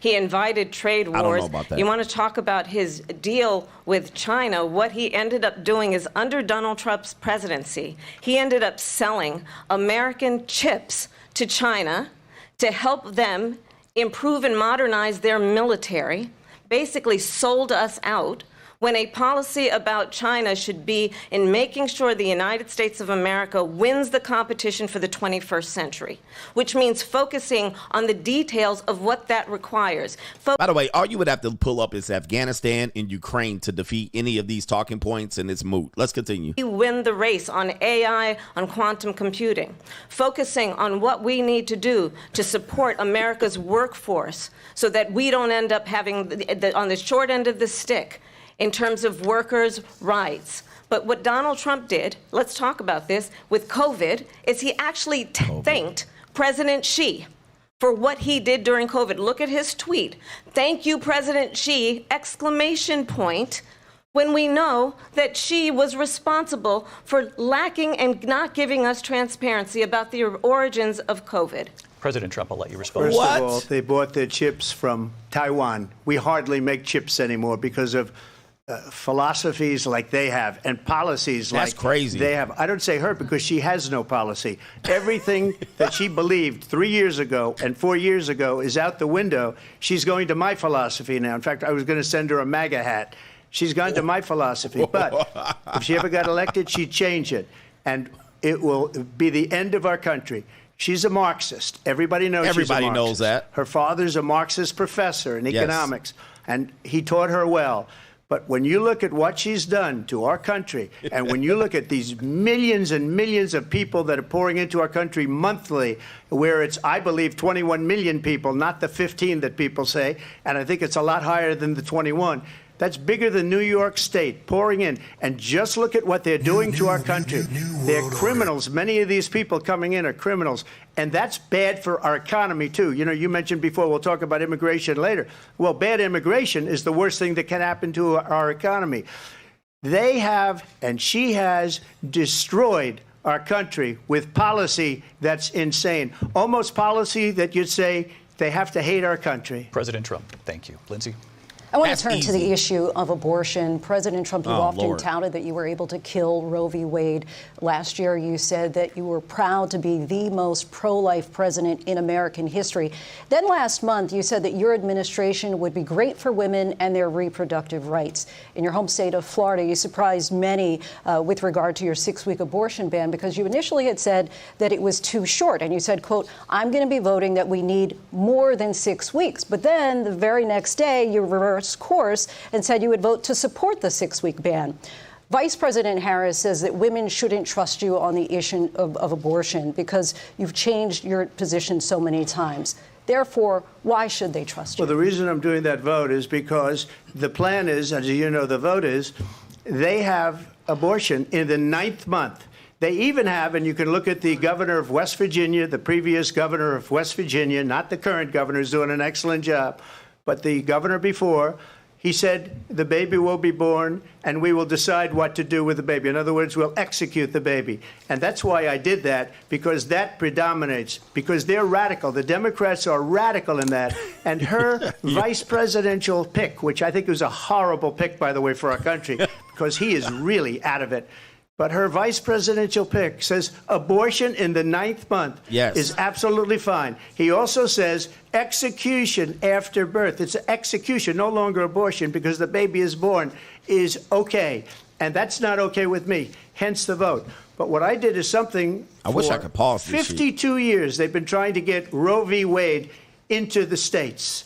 And through the genius and heart and strength of 6 Supreme Court justices, we were able to do that. Now, I believe in the exceptions for rape, incest, and life of the mother. I believe strongly in it. Ronald Reagan did also. 85% of Republicans do. Exceptions. Very important. But we were able to get it, and now states are voting on it. And for the first time, you're going to see, look, this is an issue that's torn our country apart for 52 years.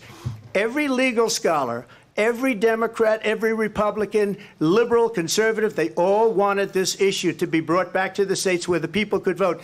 And that's what happened. Now, Ohio, the vote was somewhat liberal. Kansas, the vote was somewhat liberal, much more liberal than people would have thought. But each individual state is voting. It's the vote of the people now. It's not tied up in the federal government. I did a great service in doing it. It took courage to do it. And the Supreme Court had great courage in doing it. And I give tremendous credit to those 6 justices. All right, let me pause it right here. Let me just say what he's saying is mostly right, specifically the end. Now, the West Virginia guy is a radical, but he's also said Kamala Harris is a radical as well. And I will say this, in California, you can abort up to the 6-month mark. So that is way past the 6 weeks. You have up to 6 months. Where is Kamala Harris from? California. Keep that in mind. Let's hear Kamala Harris' answer. There is no state in this country where it is legal to kill a baby after it's born. Madam Vice President. Just moderate the event. Just moderate.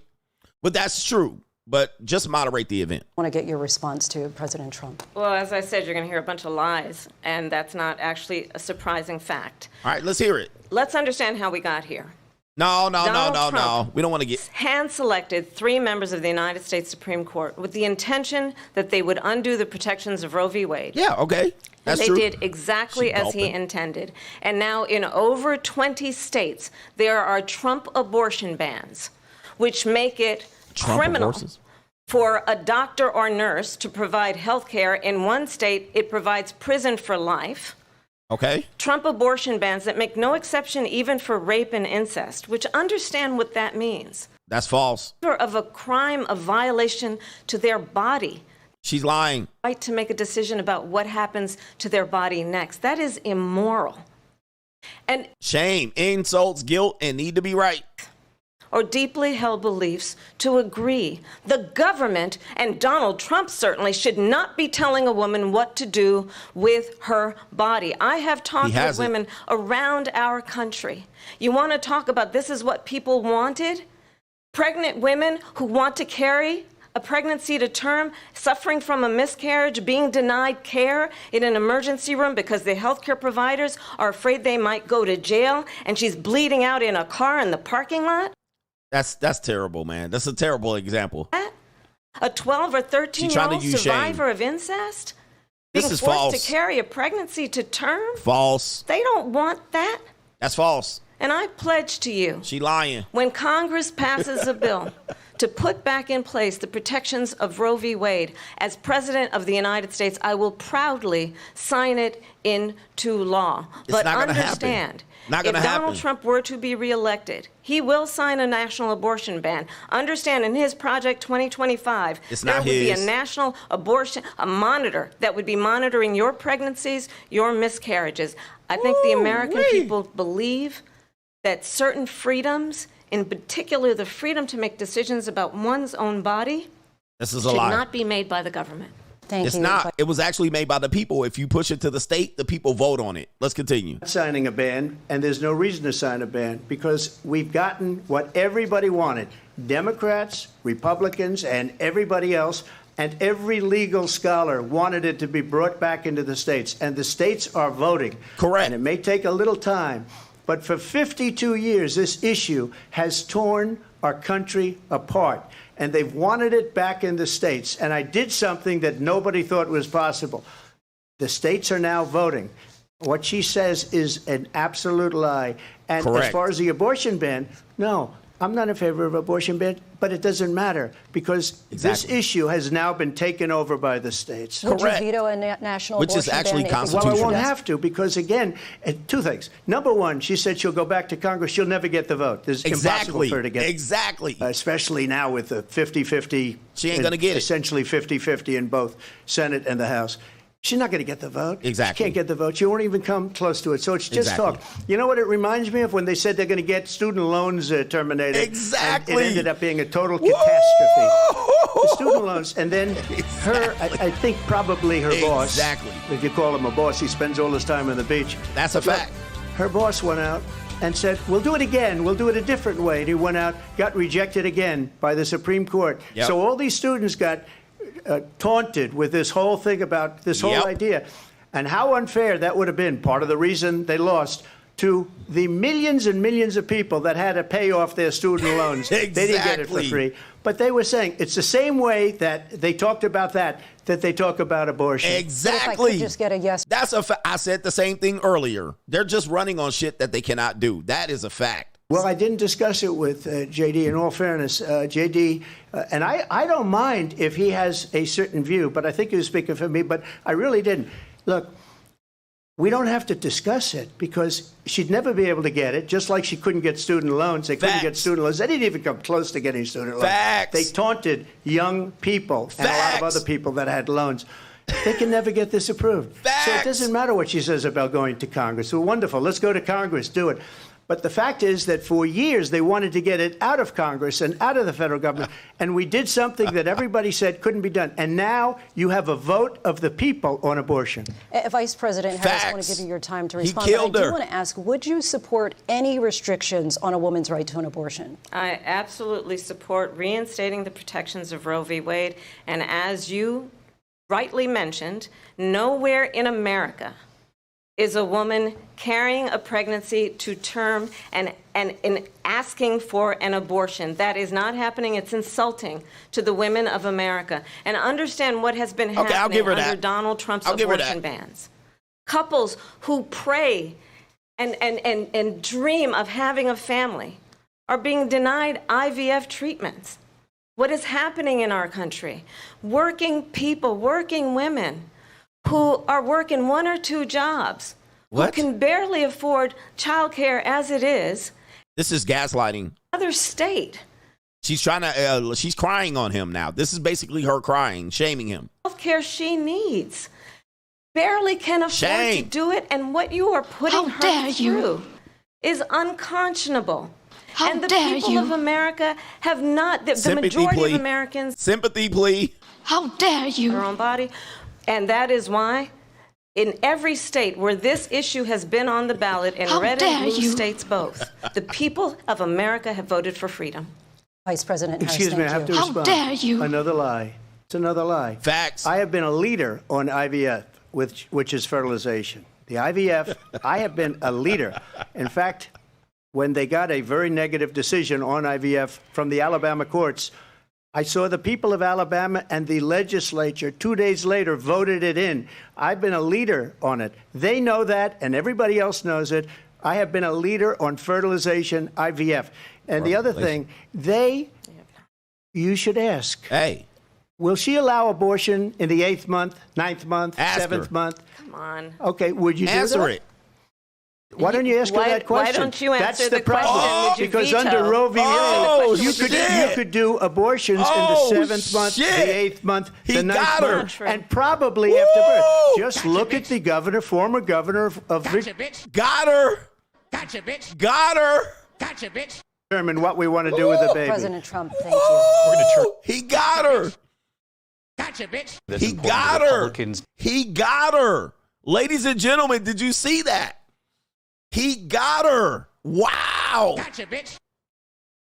Yeah, and they needed to turn her mic off. They didn't turn her mic off, but he got her. All that bullshit. There's never 9th month, never late term. And then he asked her directly, and she shuffled. Got her. I can do some shuffling too. Look out, man. What you gonna do? Yeah, man. Yeah, man. Got her. Caught her, bruh. He caught her with the Stone Cold Stunner. Gotcha, bitch. All that sympathy talk, and then it finally came down to answering the question, and she couldn't answer the question. She couldn't answer the bell. Got her. Gotcha, bitch. All that sympathy. Oh, I won't do this, and no late-term abortions. And now he said, ask her directly, and then she stuttered. Wow. That was a uppercut. Democrats, voters across the board in this country.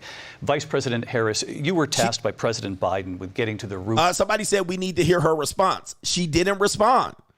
She didn't answer the bell. She did not respond to it. She shuffled. You saw the response. There were none. She didn't answer the question, which makes his point valid that they're Marxists. They want this late-term abortion. But there's then saying, remember, even the moderator said, let me go full screen. Even the moderator said there's no state that has a late-term abortion. There's no state that has a 9th month. There's no state that has an execution. So they're talking about 6 weeks up to 6 months. Then when he said, okay, she shamed him. Then are you ready to support and answer for an 8-month, 9-term, 7-month, 8-month late-term abortion? She didn't answer it. Let's continue, man. She fumbled that opportunity to knock that one out of the park. She could have answered it either way, but she knew her answer was going to be Marxist, so she did not answer. Let's continue. Let's continue. Root causes of migration from Central America.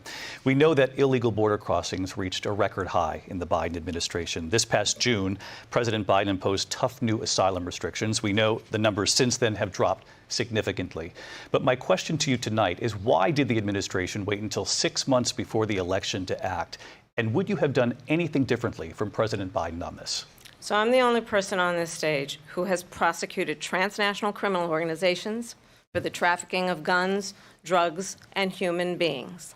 And let me say that the United States Congress, including some of the most conservative members of the United States Senate, came up with a border security bill which I supported.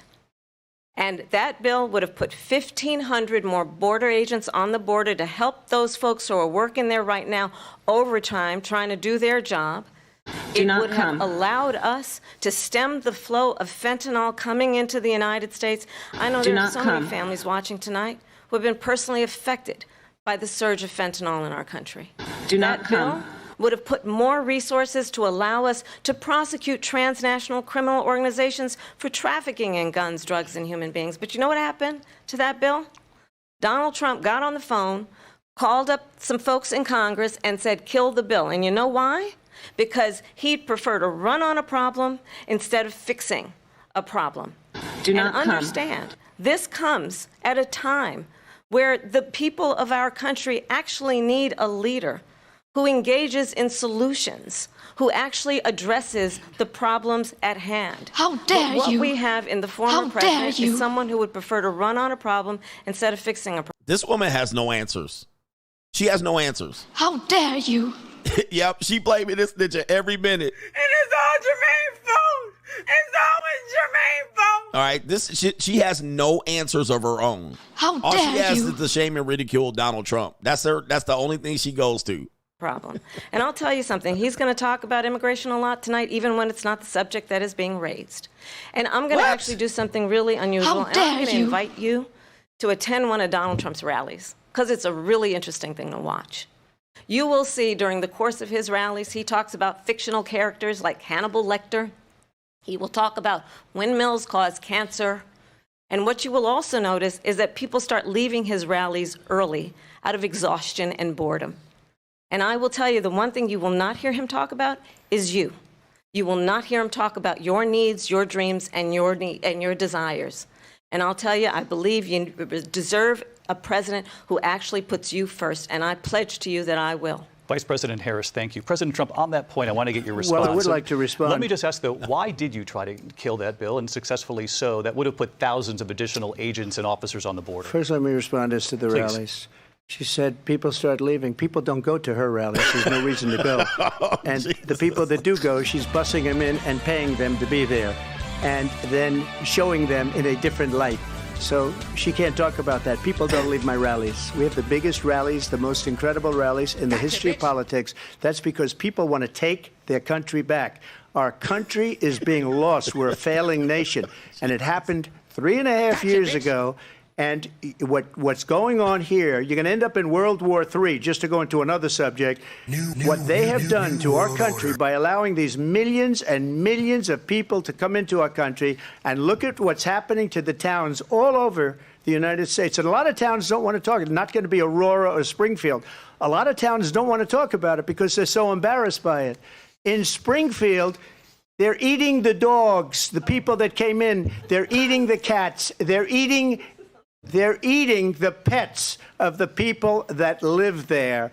And this is what's happening in our country. And it's a shame. As far as rallies are concerned, as far as the reason they go is they like what I say. They want to bring our country back, destroying this country. And if she becomes president, this country doesn't have a chance of success. Not only success, we'll end up being Venezuela on steroids. Oh, for sure. I just want to clarify here. You bring up Springfield, Ohio, and ABC News did reach out to the city manager there. He told us there have been no credible reports of specific claims of pets being harmed, injured, or abused by individuals within the immigrant community. Well, I've seen people on television. Let me just say here, this is the people on television say my dog was taken and used for food. So maybe he said that, and maybe that's a good thing to say for a city manager. I'm not taking this from but television. the people I'm on taking it from television the city saying their manager. dog was eaten by the people that went there. Again, the Springfield city manager says there's no evidence of that. Vice We'll President find Harris, out. I'll let you respond to the rest of what you've heard. So they're trying to go conspiracy theory on that. You know, this is, I think, one of the reasons why in this election I actually have the endorsement of 200 Republicans who have formerly worked with President Bush, Mitt Romney, and John McCain, including the endorsement of former Vice President Dick Cheney and Congress member Liz Cheney. Those don't count. Really know exactly the inside track on who the former president is if he didn't make it clear already. Just ask people who have worked with him. Dick Cheney and Liz Cheney don't count, and George W. Bush. Has said he has contempt for the Constitution of the United States. His former national security advisor has said he is dangerous and unfit. His former Secretary of Defense has said the nation, the republic, would never survive another Trump term. And when we listen to this kind of rhetoric, when the issues that affect the American people are not being addressed, I think the choice is clear in this election.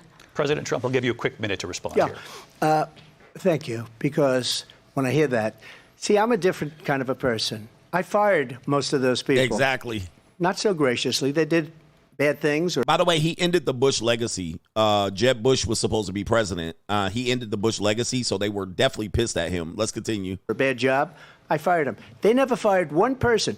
They didn't fire anybody having to do with Afghanistan and the Taliban and the 13 people who's were just killed, viciously and violently killed. And I got to know the parents and the family. They didn't fire. They should have fired all those generals, all those top people, because that was one of the most incompetently handled situations anybody has ever seen. So when somebody does a bad job, I fire him. And you take a guy like Esper. He was no good. I fired him. So he writes a book. Another one writes a book. Because with me, they can write books. With nobody else can they. But they have done such a poor job, and they never fire anybody. Look at the economy. Look at the inflation. They didn't fire any of their economists. They have the same people. That's a good way not to have books written about you. But just to finish, I got more votes than any Republican in history by far. In fact, I got more votes than any president, sitting president, in history by far.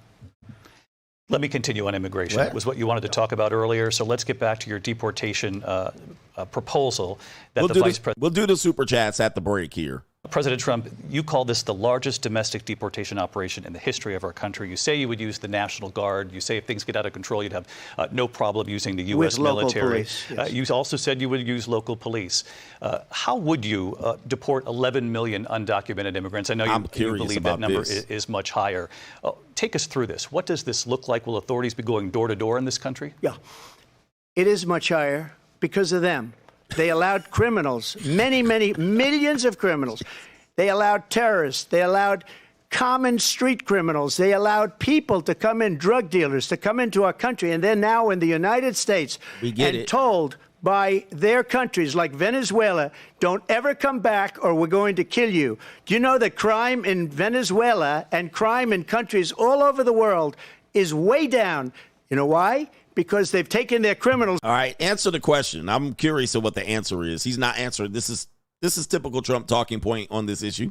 In history for them to allow, and I think they probably did it because they think they're going to get votes, but it's not worth it because they're destroying the fabric of our country we got it. How are you going to do it? This at all. They've destroyed. By the way, I don't think he can do this, just so you notice. I've been saying this before. Donald Trump, it's just all smoke. He cannot deport 25 million people. It's a wrap. Crime here is up and through the roof. Despite their fraudulent statements that they made, crime in this country is through the roof. And we have a new form of crime. It's called migrant crime. And it's happening. So he hasn't answered the question yet. He's a minute in. The FBI says overall violent crime is actually coming down in this country. But excuse me, the FBI they were defrauding statements. They didn't include the worst cities. They didn't include the cities with the worst crime. It was a fraud, just like their number of 818,000 jobs that they said they created turned out to be a fraud. President Trump, thank you. I'll let you respond, Vice President Harris. Well, I think this is so rich, coming from someone who has been prosecuted for national security crimes, economic crimes, election interference, has been found liable for sexual assault, and his next big court appearance is in November at his own criminal sentencing. And let's be clear where each person stands on the issue of what is important about respect for the rule of law and respect for law enforcement. The former vice president called for defunding federal law enforcement, 45,000 agents, get this, on the day after he was arraigned on 34 felony counts. So let's talk about what is important in this race. It is important that we move forward, that we turn the page on this same old tired rhetoric and address the needs of the American people, address what we need to do about the housing shortage, which I have a plan for. What is address what we must do to support our small businesses. What is address bringing down the price of groceries. What is it? Frankly, the American people are exhausted with this same old tired playbook. Vice President Harris, thank you. Excuse me. Every one of those cases was started by them against their political opponent. That's a fact. And I'm winning most of them, and I will win the rest on appeal. That's a fact. And you saw that with the decision that came down just recently from the Supreme Court. That's a fact. I'm winning most of them. But those are cases, it's called weaponization. Never happened in this country. They weaponized the Justice Department. By the way, what he's saying is true. The Kamala Harris's a relative of Kamala Harris's was related or working for the DA, I believe in New York, or an operative that she was associated with was working with the DA in New York. So that's an absolute fact. Fani Willis in Atlanta, busted case. The case in Florida, busted, and so forth and so on. This is definitely true what he's saying. Let's continue here. Every one of those cases was involved with the DOJ, from Atlanta and Fani Willis to the Attorney General of New York and the DA in New York. Every one of those cases. And then they say, oh, he's a criminal. They're the ones that made them go after me. By the way, Joe Biden was found essentially guilty on the documents case. Yes. And what happened in my documents case? They said, oh, that's the toughest of them all. A complete and total victory. 2 months ago, it was thrown out. It's weaponization, and they used it, and it's never happened in this country. They used it to try and win an election. They're fake. I mean, that's facts. Thank you. A really quick response here, Vice President Harris, Okay, on this please. notion of weaponization of the Justice Department. Well, let's talk about extreme and understand the context in which this election in 2024 is taking place. The United States Supreme Court recently ruled that the former president would essentially be immune from any misconduct if he were to enter the White House again. Understand, this is someone who has openly said he would terminate, I'm quoting, terminate the Constitution of the United States, that he would weaponize the Department of Justice against his political enemies. Someone who has openly expressed disdain for members of our military. Understand. This is the pot calling the kettle black White right House. now. This is projection. This is the pot calling the kettle black. Well, it's the pot calling the kettle Indian. Wow. That is crazy, Jesus. With no guardrails, because certainly we know now the court won't stop him. We know J.D. Vance is not going to stop him. It's up to the American people Vice to President stop Harris. him. That's more basically he's going to destroy the democracy. This is definitely dangerous rhetoric by her, saying we need to stop him at all costs. We need to throw him in prison. We need to possibly take his head off with the firearm, which they've all attempted to do. Everything that he's saying they attempted to do, they literally attempted to do. And now they're saying it on him that he's going to do it when he gets in. That is some projection like a mofo. Thank you. Lindsay? Vice President Harris, in your last run for president. This is the one that weaponized, not me. She weaponized. I probably took a bullet to the head because of the things that they say about me. That's They talk exactly what I about said. Democracy. I'm a threat to democracy. They're the threat to democracy President with a fake Trump. Russia investigation We do have a lot that to get. went nowhere. We have a lot to get to. Lindsay? Vice President Harris, in your last run for president, you said you wanted to ban fracking. Now you don't. You wanted mandatory government buyback programs for assault weapons. Now your campaign says you don't. You supported decriminalizing border crossings. Now you're taking a harder line. I know you say that your values have not changed. So then why have so many of your policy positions changed? Ooh, So okay, here we go. My values have not changed, and I'm going to discuss at least every point that you've made. But in particular, let's talk about fracking because we're here in Pennsylvania. I made that very clear in 2020. I will not ban fracking. I have not banned fracking as Vice President of the United States. And in fact, I was the tie-breaking vote on the Inflation Reduction Act, which opened new leases for fracking. My position is that we have got to invest in diverse sources of energy so we reduce our reliance on foreign oil. We have had the largest increase in domestic oil production in history because of an approach that recognizes that we cannot over-rely on foreign oil. As it relates to my values, let me tell you, I grew up a middle-class kid raised by a hardworking mother who worked and saved and was able to buy our first home when I was a teenager. The values I bring to the importance of home ownership, knowing not everybody got handed $400 million on a silver platter and then filed bankruptcy 6 times, is a value that I bring to my work to say we are going to work with the private sector and home builders to increase 3 million homes, increase by 3 million homes by the end of my first term. My work that is related to having a friend when I was in high school who was sexually assaulted by her stepfather.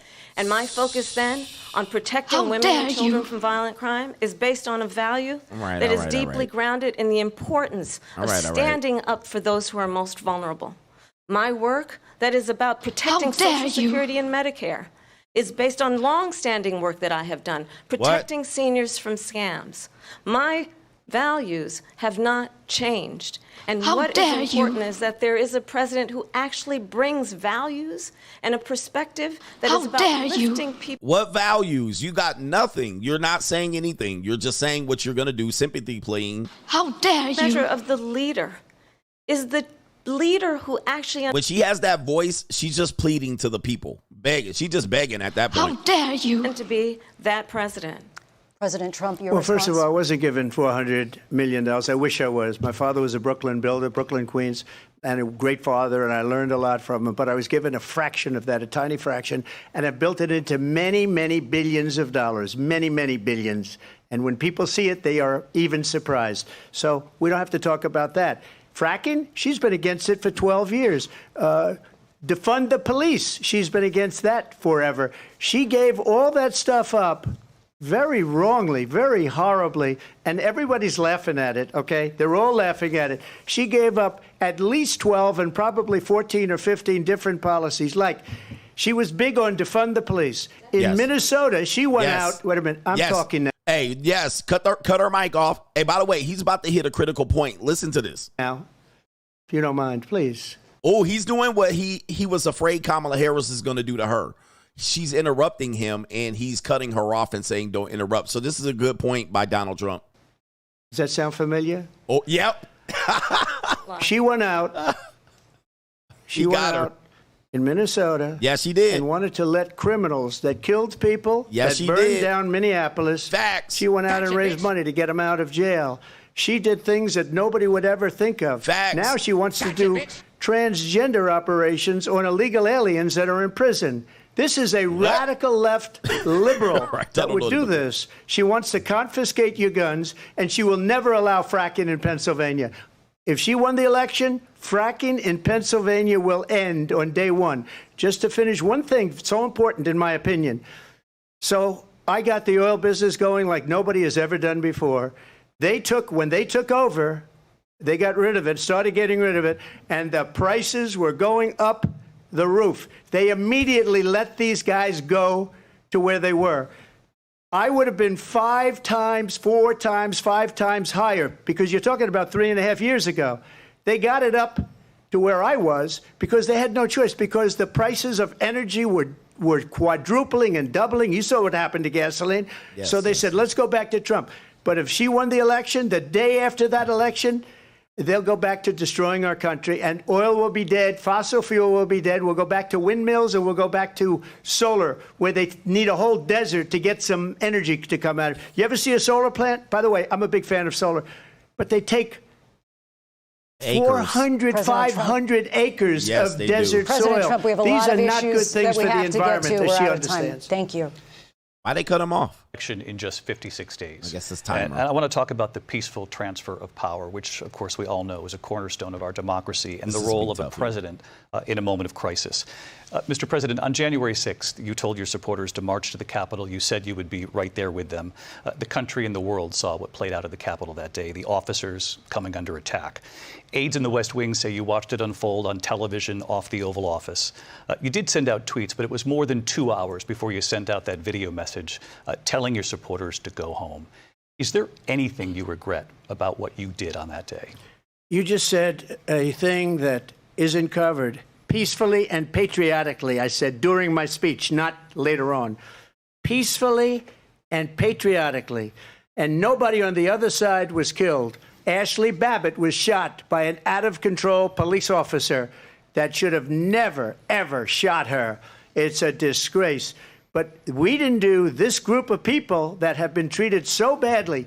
I ask, what about all the people that are pouring into our country and killing people that she allowed to pour in? She was the border czar, remember that. She was the border czar. She doesn't want to be called the border czar because she's embarrassed by the border. In fact, she said, I can do some shuffling too. Look out, man, what you gonna do? Donald Trump, that's not good, man. Yeah, man, yeah, man. All right, he dodged that question right there. He dodged that. all over the world, David, all over the world. and crime rates are down all over the world because of it. But let me just one ask of those, David, one of those people are going to be prosecuted. One of the people that burned down Minneapolis is going to be prosecuted. Or in Seattle, they went into Seattle, they took over a big percentage of the city of Seattle. One of those people are going to be prosecuted. Deflect, redirect by Donald Trump. That's an L. Hey, man, deflect and redirect. Stay on the subject, fam. All right, the deflect, redirect, that's not good. All right, you only answered the question for a bit, and then you went off on back attacking Kamala Harris. That's an L. That's an L on that one. I wish you would have stayed on the subject on this one. But let me just ask you. Might ask her that question. You were the president. You were watching it unfold on television. It's a very simple question as we move forward toward another election. Is there anything you regret about what you did on that day? Yes or no? I had nothing to do with that other than they asked me to make a speech. I showed up for a speech. I said, I think it's going to be big. I went to Nancy Pelosi and the mayor of Washington, D.C., and the mayor put it back in writing, as you know. I said, you know, this is going to be a very big rally or whatever you want to call it. And again, it wasn't done by me. It was done by others. I said, I'd like to give you 10,000 National Guard or soldiers. They rejected me. Nancy Pelosi rejected me. It was just 2 weeks ago. Her daughter has a tape of her saying she is fully responsible for what happened. They want to get rid of that tape. It would have never happened if Nancy Pelosi and the mayor of Washington did their jobs. I wasn't responsible for security. Nancy Pelosi was responsible. She didn't do her job. The question was about you as president, not about former Speaker Pelosi. But I do want Vice President Harris to respond here. Okay. Uh-oh. I was at the Capitol on January 6th. Oh, no. I was the vice president. Trump took an L on this one, a massive L on this one. Elect. I was also an acting senator. I was there. And on that day, the President of the United States incited a violent mob to attack our nation's capital. By the way, Trump could have put this fire out. He invited this. So he set himself up. He could have answered this the right way. And now this gives the chess piece over to the Democrats and for her to do a sympathy plea and get Trump. So this is Trump's fault. He invited this. To desecrate our nation's capital. On that day, 140 law enforcement officers were injured, and some died. And understand, what? The former president has been indicted and impeached for exactly that reason. Damn. But this is not an isolated situation. Gotcha, Let's remember Charlottesville, where there was a mob of people carrying tiki torches, spewing anti-Semitic hate. And what did the president then at the time say? There were fine people on each side. Let's remember that when it came to the Proud Boys, a militia, stand down and stand back. The former president said, stand back and stand by. Stand back and stand by. He did say that, by the way. Who remembers what January 6th was? I say, we don't have to go back. Let's not go back. We're not going back. It's time to turn the page. A more sympathy plea. By the way, Donald Trump handed her this one. This is going to be a big talking point for the Democrats. This is a dub for them, for their side. Now, I don't disagree with everything, but he handed her a pure layup. To stand for rule of law and to end the chaos and to end the approach that is about attacking the foundations of our democracy because we don't like the outcome. And be clear on that point. Donald Trump, the candidate, has said in this election there will be a bloodbath if this and the outcome of this election is not to his liking. I think she's taking things out of context, yes, but he handed that to her. So we already know their talking points on this one. He handed her a pure layup, man. I'm telling you, they're going to eat that up. Page on this. Let's not go back. Let's chart a course for the future and not go backwards to the past. Let me just follow up here. It was a different term, and it was a term that related to energy because they have destroyed our energy business. That was where bloodbath was. Also, on Charlottesville, that story has been, as you would say, debunked. Yeah. Laura Ingraham, Sean Hannity, Jesse, all of these people, they covered it. If they go an extra sentence, they will see it was perfect. Yeah. It was debunked in almost every newspaper, but they still bring it up, just like they bring 2025 up. They bring all of this stuff up. I ask you this. You talk about the Capitol. Why are we allowing these millions of people to come through on the southern border. How come she's not doing anything? And I'll tell you what I would do, and I would be very proud to do it. I would say we would both leave this debate right now. I'd like to see her go down to Washington, D.C. during this debate, because we're wasting a lot of time. Go down to, because she's been so bad, it's so ridiculous. Go down to Washington, D.C. and let her sign a bill to close up the border, because they have the right to do it. They don't need bills. They have the right to do it. The President of the United States, you'll get him out of bed, you'll wake him up at 4 o'clock in the afternoon, you'll say, come on down to the office, let's sign a bill. If he signs a bill that the border is closed, all he has to do is say it to the Border Patrol, who are phenomenal. If they do that, the border is closed. Mr. Those President, people are killing many people, unlike J6. We talked immigration here tonight. I do want to focus on this next issue to both of you, because it really brings us this into focus, truth in these times that we're living in. Mr. President, for 3.5 years... By the way, the point that he's making about they can do anything they want right now, that's true. All right, Kamala Harris is the vice president. Joe Biden's in the bed, hiding, eating ice cream, tucked in at 4:30. They can sign any bill they want right now, including the abortion ban or whatever they want to sign. Let's continue. After you lost the 2020 election, you repeatedly falsely claimed that you won, many times saying you won in a landslide. In the past couple of weeks leading up to this debate, you have said, quote, you lost by a whisker, that you, quote, didn't quite make it, that you came up a little bit short. I said that? Are you now acknowledging that you lost in 2020? No, I don't acknowledge that at all. But I you said did that say sarcastically. That. You know that. It was said, oh, we lost by a whisker. That was said sarcastically. Look, there's so much proof. All you have to do is look at it. And they should have sent it back to the legislatures for approval. I got almost 75 million votes, the most votes any sitting president has ever gotten. I was told that I got 63, which was what I got in 2016. You can't be beaten. That's true. The election, people should never be thinking about it. An election is fraudulent. We need two things. We need walls. And we have to have it. We have to have borders, and we have to have good elections. Our elections are bad. And a lot of these illegal immigrants coming in, they're trying to get them to vote. They can't even speak English. They don't even know what country they're in practically. And these people are trying to get them to vote. And that's why they're allowing them to come into our country. I did watch all of these pieces of video. I didn't detect the sarcasm, lost by a whisker. We didn't quite make it. And we should just point out here as clarification, and you know this, you and your allies, 60 cases in front of many judges, many of them Republican. No judge looked at it. And said they there was said no we didn't have widespread standing. fraud. That's the other thing. They said we didn't have standing, a technicality. Can you imagine a system where a person in an election doesn't have standing? The President of the United States doesn't have standing.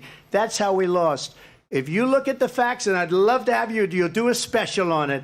I'll show you Georgia, and I'll show you Wisconsin, and I'll show you Pennsylvania, and I'll show you. We have so many facts and statistics, but you know what? That doesn't matter, because we have to solve the problem that we have right now. That's old news. Yeah. And the problem that we have right now is we have a nation in decline, and they have put it into decline. We have a nation that is dying, David. Mr. President, thank you. Vice President Harris, you heard the president there tonight. He said he didn't say that he lost by a whisker. So he still believes he did not lose the election that was won by President Biden and yourself.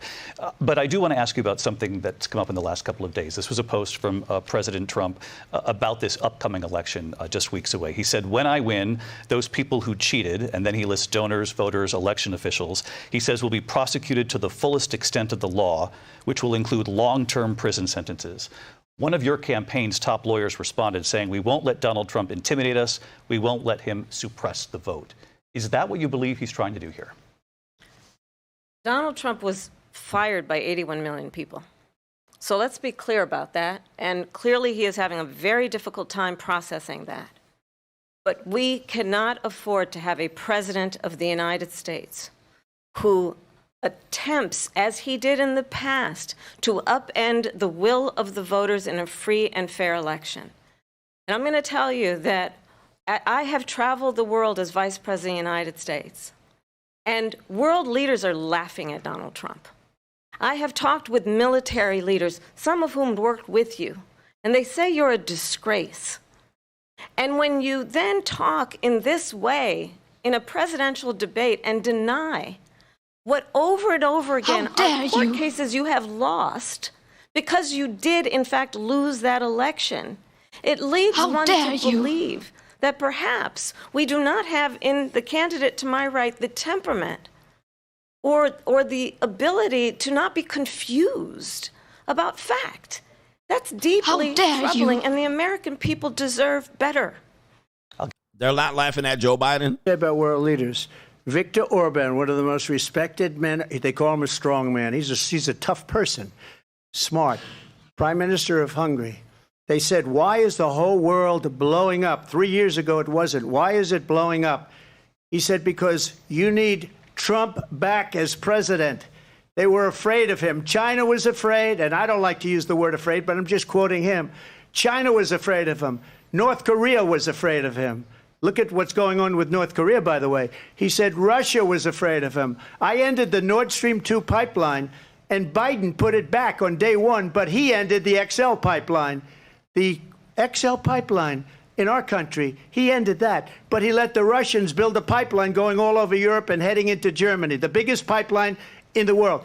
Look, Viktor Orban said it. He said the most respected, most feared person is Donald Trump. We had no problems when Trump was president, but when this weak, pathetic man that you saw at a debate just a few months ago, that if he weren't in that debate, he'd be running instead of her. She got no votes. He got 14 million votes. What you did, you talk about a threat to democracy. He got 14 million votes, and they threw him out of office. And you know what? I'll give you a little secret. He hates her. He can't stand her. But he got 14 million votes. They threw him out. She got 0 votes. And when she ran, she was the first one to leave because she failed. Facts. And now she's running. I don't understand it, but I'm okay with it because your time is I think we're going to do very well. We've got a lot more to get to. Turning now to the Israel-Hamas war and the hostages who are still being held, Americans among them. Vice President Harris, in December, you said, quote, Israel has a right to defend itself, but you added, quote, it matters how, saying international humanitarian law must be respected. Israel must do more to protect innocent civilians. You said that 9 months ago. Now an estimated 40,000 Palestinians are dead. Nearly 100 hostages remain. Damn. Just last week, Prime Minister Benjamin Netanyahu said there's not a deal in the making. President Biden has not been able to break through the stalemate. How would you do it? Well, let's understand how we got here. On October 7, Hamas, a terrorist organization, slaughtered 1,200 Israelis. Many of them young people who were simply attending a concert. Women were horribly raped. Oh. And so absolutely, I said then, I say now, Israel has a right to defend itself. We would. And how it does so matters. Because it is also true, far too many innocent Palestinians have been killed. She don't have an answer. Children, mothers. What we know is that this war must end. It must end immediately. How? And the way it will end is we need a ceasefire deal and we need the hostages out. She can do this now. This could happen right now. So that, I don't understand what she's talking about now. On the clock on that. Work around the clock, also understanding that we must chart a course for a two-state solution. And in that solution, there must be security for the Israeli people and Israel, and in equal measure for the Palestinians. But the one thing I will assure you always, I will always give Israel the ability to defend itself, in particular as it relates to Iran, and any threat that Iran and its proxies pose to Israel. Kamala Imhoff, not a surprise here. Solution where we can rebuild Gaza, where the Palestinians have security, self-determination, and the dignity they so rightly deserve. President Trump, Not how a surprise would you on that negotiate answer. with Netanyahu and also Hamas in order to get the hostages out and prevent the killing of more innocent civilians in Gaza? If I were president, it would have never started. If I were president, Russia would have never, ever, I know Putin very well, he would have never, and there was no threat of it either, by the way, for 4 years, have gone into Ukraine and killed millions of people when you add it up, far worse than people understand what's going on over there. But when she mentions about Israel, all of a sudden, she hates Israel. She wouldn't even meet with Netanyahu when he went to Congress to make a very important speech. She refused to be there because she was at a sorority party of hers. She wanted to go to the sorority party. She hates Israel. if she's president, I believe that Israel will not exist within 2 years from now. And I've been pretty good at predictions, and I hope I'm wrong about that one. She hates Israel. At the same time, in her own way, she hates the Arab population because the whole place is going to get blown up. Arabs, Jewish people, Israel will be gone. It would have never happened. Iran was broke under Donald Trump.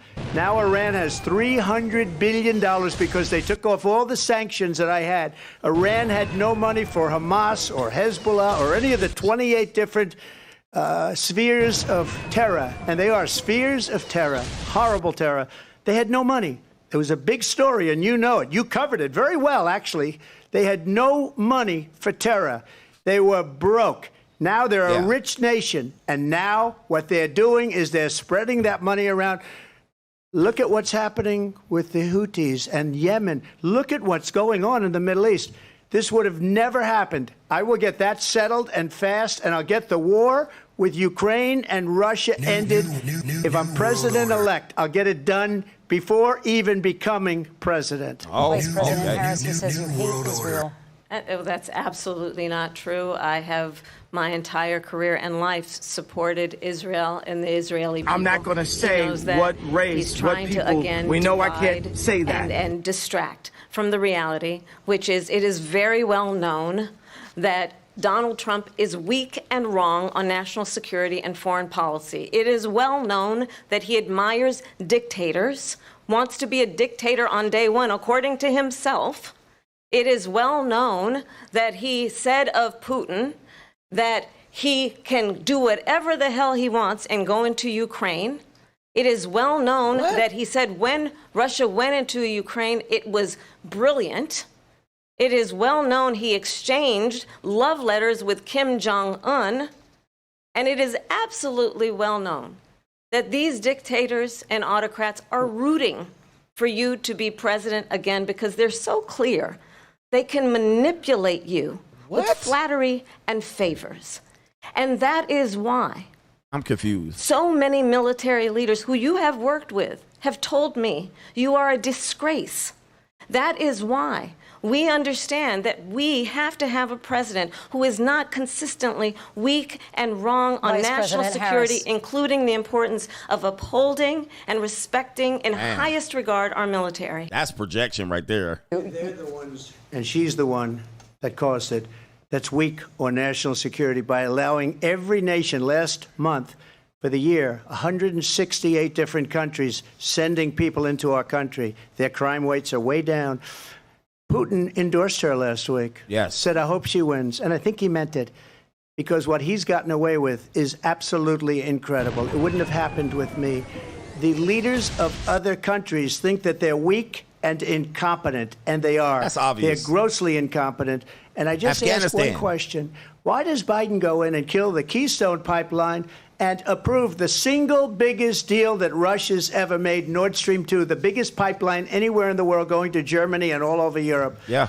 Because they're weak and they're ineffective. And Biden, by the way, President gets paid Trump, a lot of money. Thank you. We have a lot of issues to get to. We'll be right back with much more of this historic ABC News presidential. Okay, all right. There's the break right there. Oh, my goodness. All right, I got to get to some super chats, man. Wow, it's a fire so far. Let's see what you guys think about this particular debate. If you guys have let your voice be heard, this is your opportunity right here. What a mess. Shout out to our brother here. Justin O says, my mom asked, who is that old man you're watching on YouTube? I told her that Boomer hosts the greatest show on earth right now. Indeed. Shout out to your moms as well. H every day. Folks need to stop pretending like you don't want to be black. Everybody wants to be a ninja, but nobody wants to be a ninja. Shout out to you. Indeed. Shout out to Paul Mooney. We got our brother Blue Baggins says black men for Kamala. Shout out to Blue Baggins. Black men for Kamala. Glocktavius Hills Up Harris is a clown show. Send it. 2 in the pink, 1 in the stink. Shout out to you. Trump has been fully on point and she is just straight up shuffling.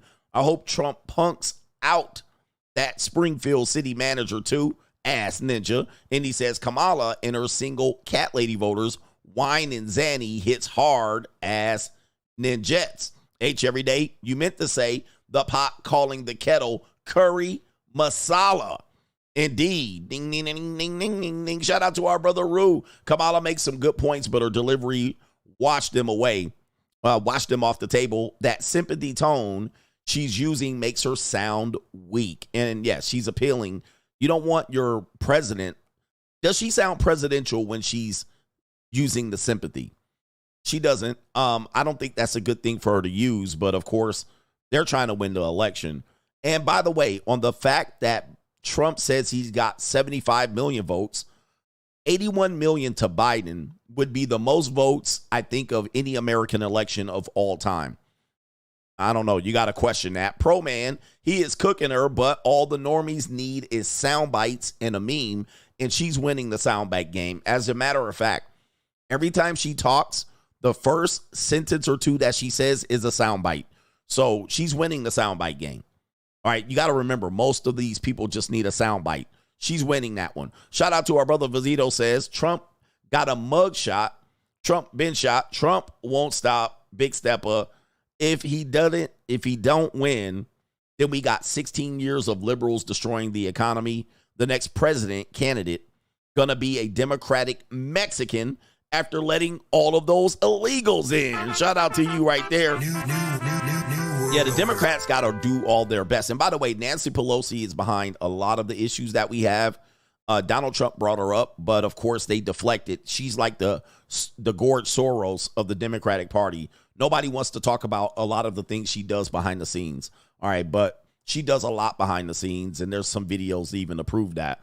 Lucifer says 100% Coach Trump 2024. In my opinion, I think Trump is winning the debate. But, of course, the sound bites is all that matters. David says CGA, Kamala husband went to Agora High School in CSUN. Oh, my. Oh, the humanity. I didn't know that. He follows my path. That's exactly where I went as well. So I got to check him out. I'm going to check him out on that one. Okay. He says, were you and him friends? Just kidding. Thanks for all that you do. Well, that doesn't surprise me. I'm not going to say what race, what people. We know I can't that area say is that. heavily influenced by that. I'm going to look him up. How old is he? How old is he? Imhoff's age. He is 59, so he is 10 years ahead of me. So if he went to my old stomping grounds, my high school and university, I better look him up, man. I probably know his family. I might have been with one of his sisters. I might have been with one of his systems. Shout out to James Davis. Trump is a victim of selective outrage, no cap. Yeah. It's always selective outrage. I mean, that's why I think he's losing the soundbite game, because they're killing him on several talking points, specifically the January 6th, the abortions. Most of the things he says in the first 30 seconds of her 2 minutes is a soundbite. I want you to pay attention to that. Okay. I want you to pay attention to that. Shout out to our brother, Dark Side Foundation.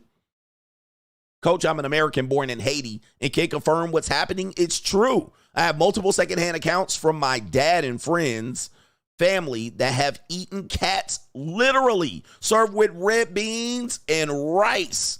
So he's confirming that it's true. It's not conspiracy theory. Side note, Coach, when Kamala speaks, all I can see is that neck. Yes, indeed. Yes, indeed. Yes. Her neck is terrible looking, just so you guys know. I don't like that neck, and I won't get that neck. All right, they're about to return, but let me get these last super chats right here. It is our brother Kevin Sullivan, but Coach, I'm still waiting on my reparations check in the mail. Who's going to give you that first? Shout out to Macaroni Tony. They are watching you. Remember when that politician quoted Millie in the mouth? Yes, indeed. They are watching me.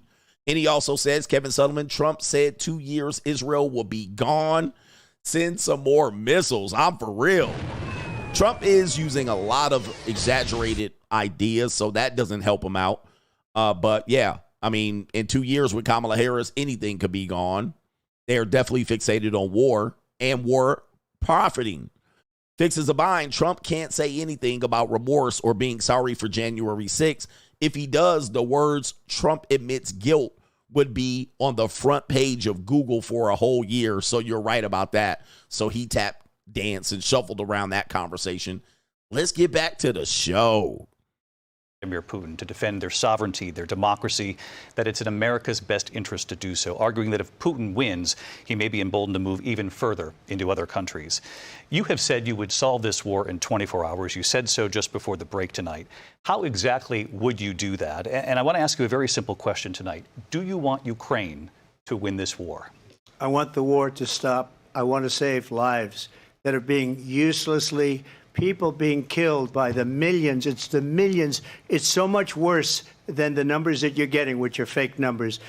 Look, we're in for 250 billion or more because they don't ask Europe, which is a much bigger beneficiary to getting this thing done than we are. They're in for $150 billion less because Biden and you don't have the courage to ask Europe like I did with NATO. They paid billions and billions, hundreds of billions of dollars when I said, either you pay up or we're not going to protect you anymore. So that's maybe one of the reasons they don't like me as much as they like weak people. But you take a look at what's happening. We're in for 250 to 275 billion. They're into 100 to 150. They should be forced to equalize. With that being said, I want to get the war settled. I know Zelensky very well, and I know Putin very well. I have a good relationship, and they respect your president, okay? They respect me. They don't respect Biden. How would you respect him? Why? For what reason? He hasn't even made a phone call in 2 years to Putin, hasn't spoken to anybody. They don't even try and get it. That is a war that's dying to be settled. I will get it settled before I even become president. If I win, when I'm president-elect, and what I'll do is I'll speak to one, I'll speak to the other, I'll get them together. That war would have never happened. And in fact, when I saw Putin after I left, unfortunately left because our country has gone to hell. But after I left, when I saw him building up soldiers, he did it after I left, I said, oh, he must be negotiating. It must be a good, strong point of negotiation. Well, it wasn't, because Biden had no idea how to talk to him. He had no idea how to stop it. And now you have millions of people dead, and it's only getting worse, and it could lead to World War III. Don't kid yourself, David. We're playing with World War III, and we have a president that we don't even know if he's... Where is our president? We don't even know if he's a president. And just to clarify they threw him out of a campaign like a dog. We don't even know. Ooh. Is he our president? But we have a president, Mr. President, that doesn't know he's alive. Your time is up. My Just goodness. to clarify the question, do you believe it's in the U.S. best interest for Ukraine to win this war, yes or no? I think it's the U.S. best interest to get this war finished and just get it done. All right. Negotiate a deal, because we have to stop all of these human lives from being destroyed. I want to take this to Vice President Harris. I want to get your thoughts on support for Ukraine in this moment, but also, as Commander-in-Chief, if elected, how would you deal with Vladimir Putin, and would it be any different from what we're seeing from President Biden? Well, first of all, it's important to remind the former president, you're not running against Joe Biden, you're running against me. I believe the reason that Donald Trump... Again, that's a soundbite. You see what's happening here? These are just the sound. CNN and MSNBC is going to eat that up.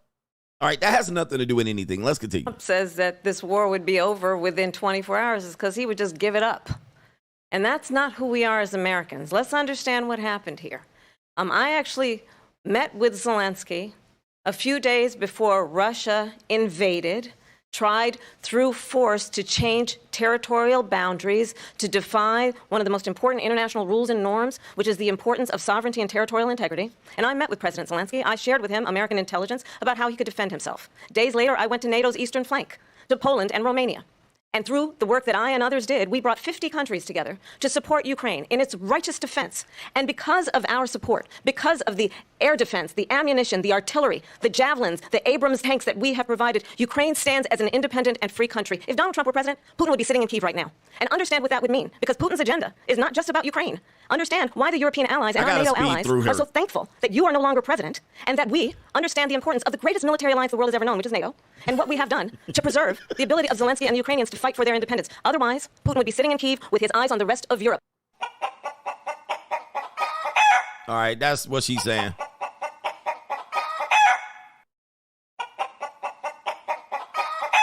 Afghanistan came up in the last hour. I wanted to respond to something you said earlier, and please, I'll give you a minute here.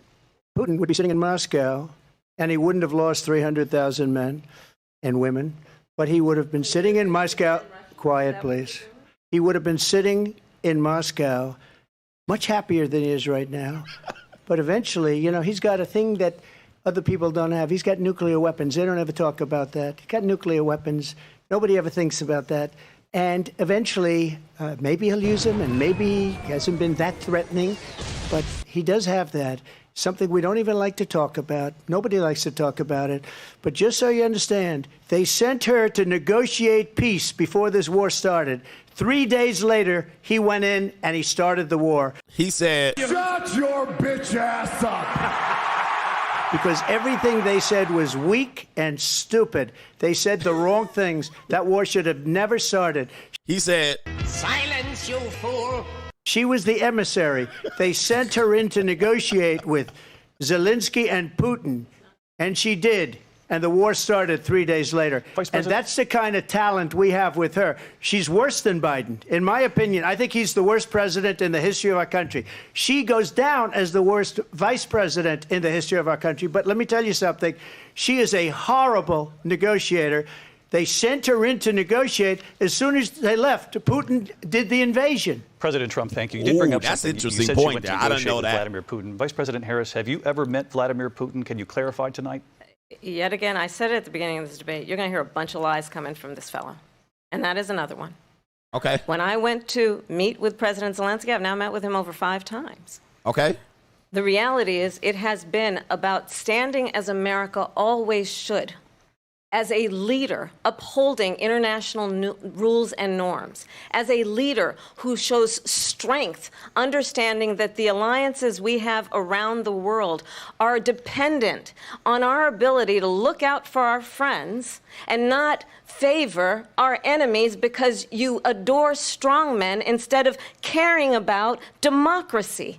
And that is very much what is at stake here. The President of the United States is commander-in-chief. And the American people have a right to rely on a president who understands the significance of America's role and responsibility in terms of ensuring that there is stability and ensuring we stand up for our principles and not sell them for the benefit of personal flattery. We've talked about Ukraine and Vladimir Putin. I do want to talk about Afghanistan. It came up in the first hour of this debate. Yes. I wanted to move on to Afghanistan. No, let it go, Trump. Did the most amazing thing I've ever seen. Just let it go. He got these countries, the 28 countries at the time, to pay up. He said, I've never seen. He's the head of NATO. He said, I've never seen. For years, we were paying almost all of NATO. We were being ripped off by European nations, both on trade and on NATO. That's true. I got them to pay up by saying one of the statements you made before, if you don't pay, we're not going to protect you. Otherwise, we would have never gotten it. He said it was one of the most incredible jobs that he's ever seen done. Thank you. Okay, that's a fact. She shouldn't shake her head. That's a fact. In the first hour of the debate, and we witnessed a poignant moment today on Capitol Hill, honoring the soldiers who died in the chaotic withdrawal from Afghanistan. I do want to ask the Vice President, do you believe you bear any responsibility in the way that withdrawal played out? This is a good one right here. Well, I will tell you, I agreed with President Biden's decision to pull out of Afghanistan. 4 presidents said they would, and Joe Biden did. And as a result, America's taxpayers are not paying the $300 million a day we were paying for that endless war. And as of today, there is not one member of the United States military who is in active duty in a combat zone in any war zone around the world, the first time this century. But let's understand how we got to where we are. Donald Trump, when he was president, negotiated one of the weakest deals you can imagine. He calls himself a deal maker. Even his national security advisor said it was a weak, terrible deal. And here's how it went down. He bypassed the Afghan government. He negotiated directly with a terrorist organization called the Taliban.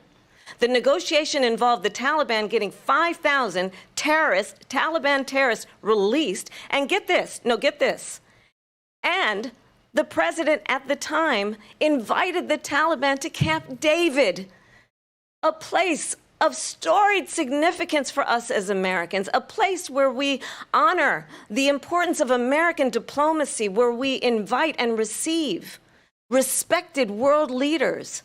And this former president, as president, invited them to Camp David because he does not again appreciate the role and responsibility of the President of the United States to be commander-in-chief with a level of respect. And this gets back to the point of how he has consistently disparaged and demeaned members of our military, fallen soldiers, and the work that we must do to uphold the strength and the respect of the United States of America around the world. Vice President Harris, thank you. President Trump, your response to her saying that you began the negotiations with the Taliban. So if you take a look at that period of time, the Taliban was killing our soldiers, a lot of them, with snipers. And I got involved with the Taliban because the Taliban was doing the killing. That's the fighting force within Afghanistan. They don't bother doing that because, you know, they deal with the wrong people all the time. But I got involved. And Abdul is the head of the Taliban. He is still the head of the Taliban. And I told Abdul, don't do it anymore. You do it anymore, you're going to have problems. And he said, why do you send me a picture of my house? I said, you're going to have to figure that out, Abdul. And for 18 months, we had nobody killed. We did have an agreement negotiated by Mike Pompeo. It was a very good agreement. The reason it was good, it was we were getting out. We would have been out faster than them, but we wouldn't have lost the soldiers. We wouldn't have left many Americans behind, and we wouldn't have left $85 billion worth of brand new, beautiful military equipment behind. And just to finish, they blew it. The agreement said you have to do this, and they didn't do it. They didn't do it. The agreement was terminated by us because they didn't do what they were supposed to do. I want to move on. And these people did the worst withdrawal, and in my opinion, the most embarrassing moment in the history of our country. And by the way, that's why Russia attacked Ukraine, because they saw how incompetent she and her boss are. By the way, he's speaking facts on that one. Yes. I didn't know about any meeting with the Taliban, but I do see that he was going to meet with the Taliban, but it was canceled. All right. But there you go right there. President Trump, thank you. I want to move on now to race and politics in this country. They should have stayed on that Afghanistan. I mean, that was a big talking point. That was a debacle that did lead to other countries starting to encroach on other potential. That led to Israel kind of doing what they did. It also led to Russia going into Ukraine, and now North Korea and possibly China looking at Taiwan. That one event signaled the weakest part of our of where we stand today, with the world blowing up everywhere, like as Donald Trump said. Great. Mr. President, you recently said of Vice President Harris, quote, I didn't know she was black until a number of years ago. Oh, yes. When she happened to turn black. Yes. And now she wants to be known as black. Here we go. I want to ask a bigger picture question here tonight. No. Why do you believe it's appropriate to weigh in on the racial identity of your opponent? I don't, and I don't care. I don't care what she is. All right. I don't care. You make a big deal out of something, I couldn't care less. Whatever she wants to be is okay with me. But those were your words, so I'm I asking. I don't know. I mean, all I can say is I read where she was not black. Yep. That she put out. Look at her. And I'll say that. And then I read that she was black, and that's okay. Either one was okay with me. That's up to her. That's up to her. Vice President Harris, your thoughts on this? I think it's, I mean, honestly, I think it's a tragedy that we have someone who wants to be president who has consistently, over the course of his career, attempted to use race to divide the American people. What? You know, I do believe that the vast majority of us know that we have so much more in common than what separates us, and we don't want this kind of approach that is just constantly trying to divide us, and especially by race. And wow, this is the pot calling the kettle black. Ma'am, the Democrat Party basically divides people right down the racial line. This is incredible. Ma'am, just say you're black. I will hope that she says it. Let's hear it. Let's remember how Donald Trump started. He was land, he owned buildings, and he was investigated because he refused to rent property. Deflect, redirect. Unbelievable. Oh, man. By the way, What you gonna do? Trump, you should have pushed her on this one. Yeah, man. All right, Trump, you should have challenged her on this race issue. That would have put it into it, but you back down. You back down, Donald. You back down. You could have said like this. This is what you could have said. Look at my African American over here. Look at him. You didn't do it. Are you the greatest? You know what I'm talking now about? Now she redirect. Now she completely redirected the conversation away from her and her racial issue, which she's not black. She's clearly not black. And that's why she could have said it right there. She could have said, I'm black and I'm proud right there. And she didn't. Let's continue. To black families. Let's remember, this is the same individual who took out a full-page ad in the New York Times calling for the execution of 5 young black and Latino boys who were innocent, the Central Park 5. Took out a full-page ad calling for their execution. This is the same individual who spread birther lies about the first black president of the United States. And I think the American people want better than that, want better than this. How dare you? By the way, this is more of her emotional pleas, shaming, insults, guilt, need to be right. This is just an emotional plea, not How powerful, dare you? not presidential at all, and no basis. Let's get back to if you're black. All right, let's get back to that point. Want someone who understands, as I do, I travel our country. Are you black? We see in each other a friend. We see in each other a neighbor. We don't want a leader who is constantly trying to have Americans point their fingers at each other. I meet with people all the time who tell me. By the way, it's the people voting for Kamala gaslighting people on race. Just so you guys know, and to give you context, it is the people voting for Kamala telling black men, particularly black men, that they should vote for her because she's black. And they're saying he's causing the division.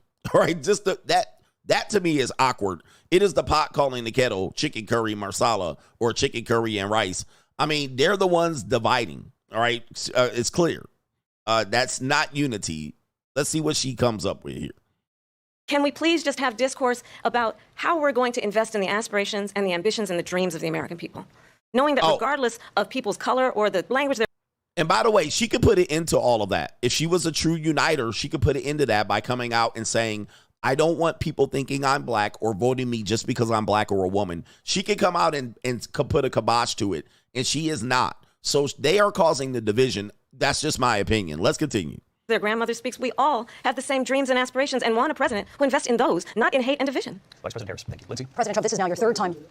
This is the most divisive presidency in the history of our country. There's never been anything like it. They're destroying our country. I agree. And they come up with things like what she just said. Going back many, many years, when a lot of people, including Mayor Bloomberg, agreed with me on the Central Park 5, they admitted, they said, they pled guilty. And I said, well, if they pled guilty, they badly hurt a person, killed a person ultimately. And if they pled guilty, then they pled, we're not guilty.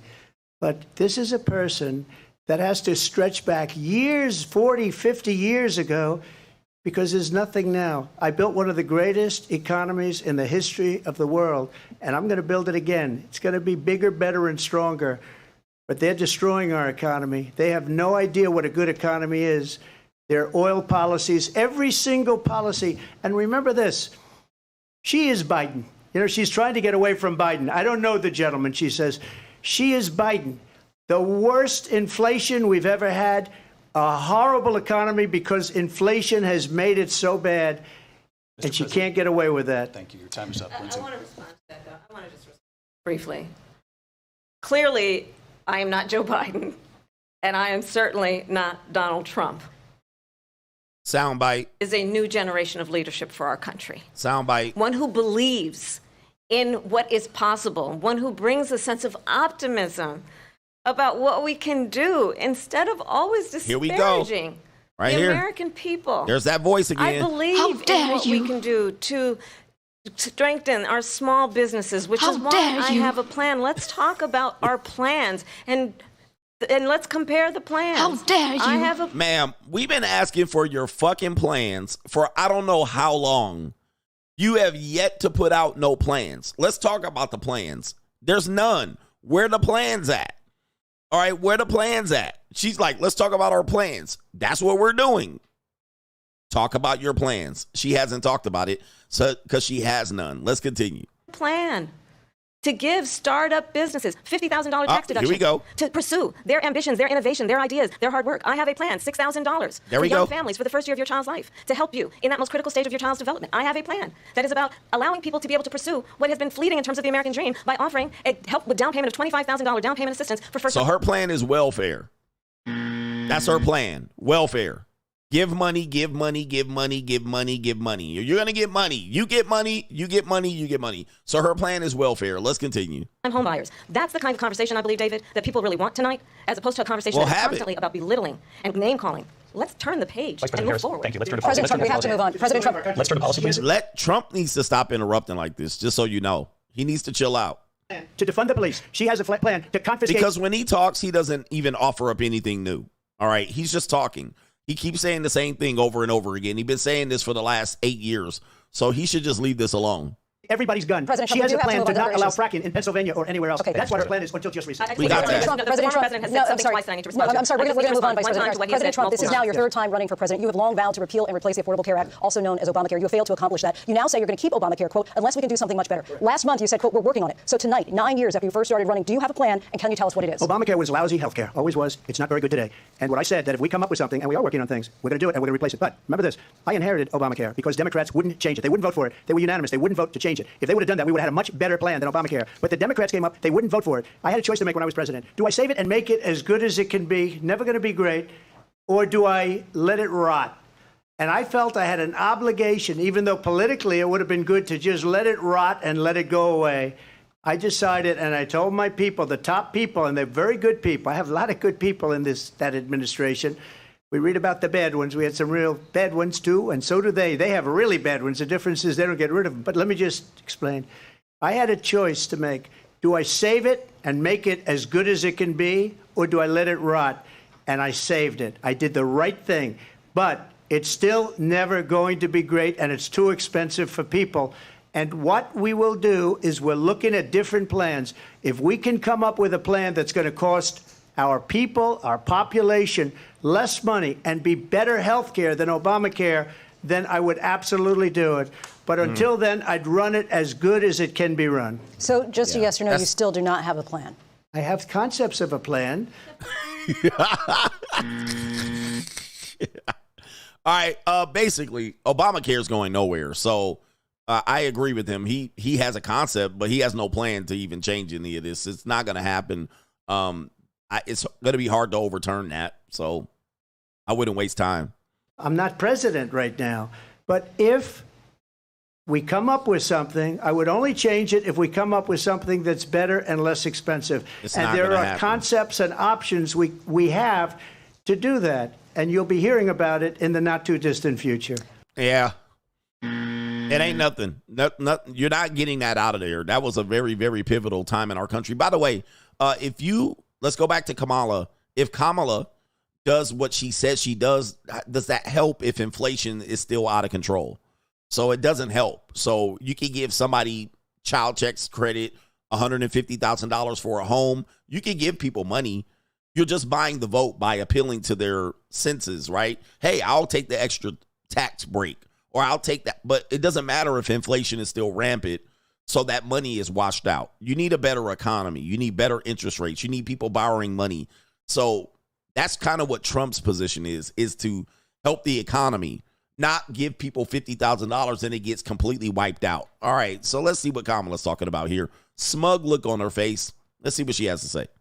Vice President Harris, in 2017, you supported Bernie Sanders' proposal to do away with private insurance and create a government-run healthcare system. 2 years later, you proposed a plan that included a private insurance option. What is your plan today?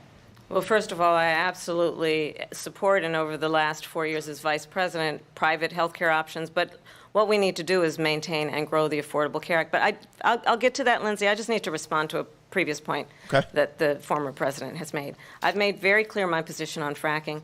And then this business about taking everyone's guns away. Tim Walz and I are both gun owners. We're not taking anybody's guns away. So stop with the continuous lying about this stuff. Oh, all right, As you it heard relates her. to the Affordable Care Act, understand, just look at the history to know where people stand.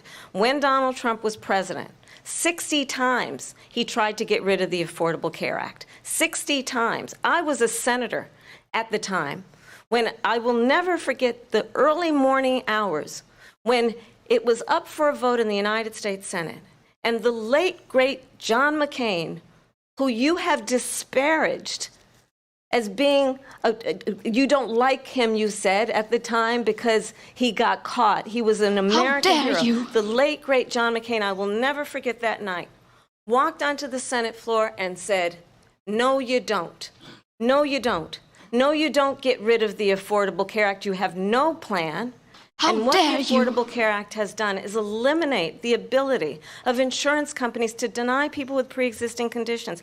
That's a big one, though. People watching tonight, you remember what that was like? Yeah, that was big. Remember when an insurance company could deny? Yep. If a child had asthma? Yeah. If someone was a breast cancer survivor? If a grandparent had diabetes? And thankfully, as I've been vice president, and we, over the last 4 years, have strengthened the Affordable Care Act, we have allowed for the first time Medicare to negotiate drug prices on behalf of you, the American people. Donald Trump said he was going to allow Medicare to negotiate drug prices. He never did. We did. And now we have capped the cost of insulin at $35 a month. Since I've been vice president, we have capped the cost of prescription medication for seniors at $2,000 a year. And when I am president, we will do that for all people, understanding that the value I bring to this is that access to health care should be a right and not just a privilege of those who can afford it. And the plan has to be that's a problem to strengthen the Affordable Care Act, not get rid of it. Now, that's to me, that's going to be a problem. I mean, I think that's the biggest problem of Affordable Health Care Act. I mean, there are some good things. Pre-existing conditions, that's a good thing.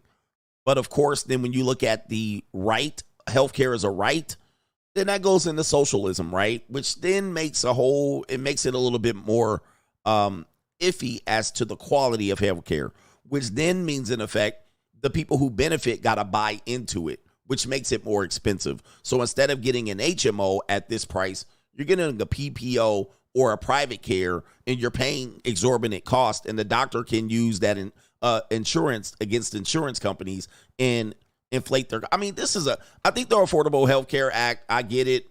It's a lot of trade-offs that people had to make. It was not a solution.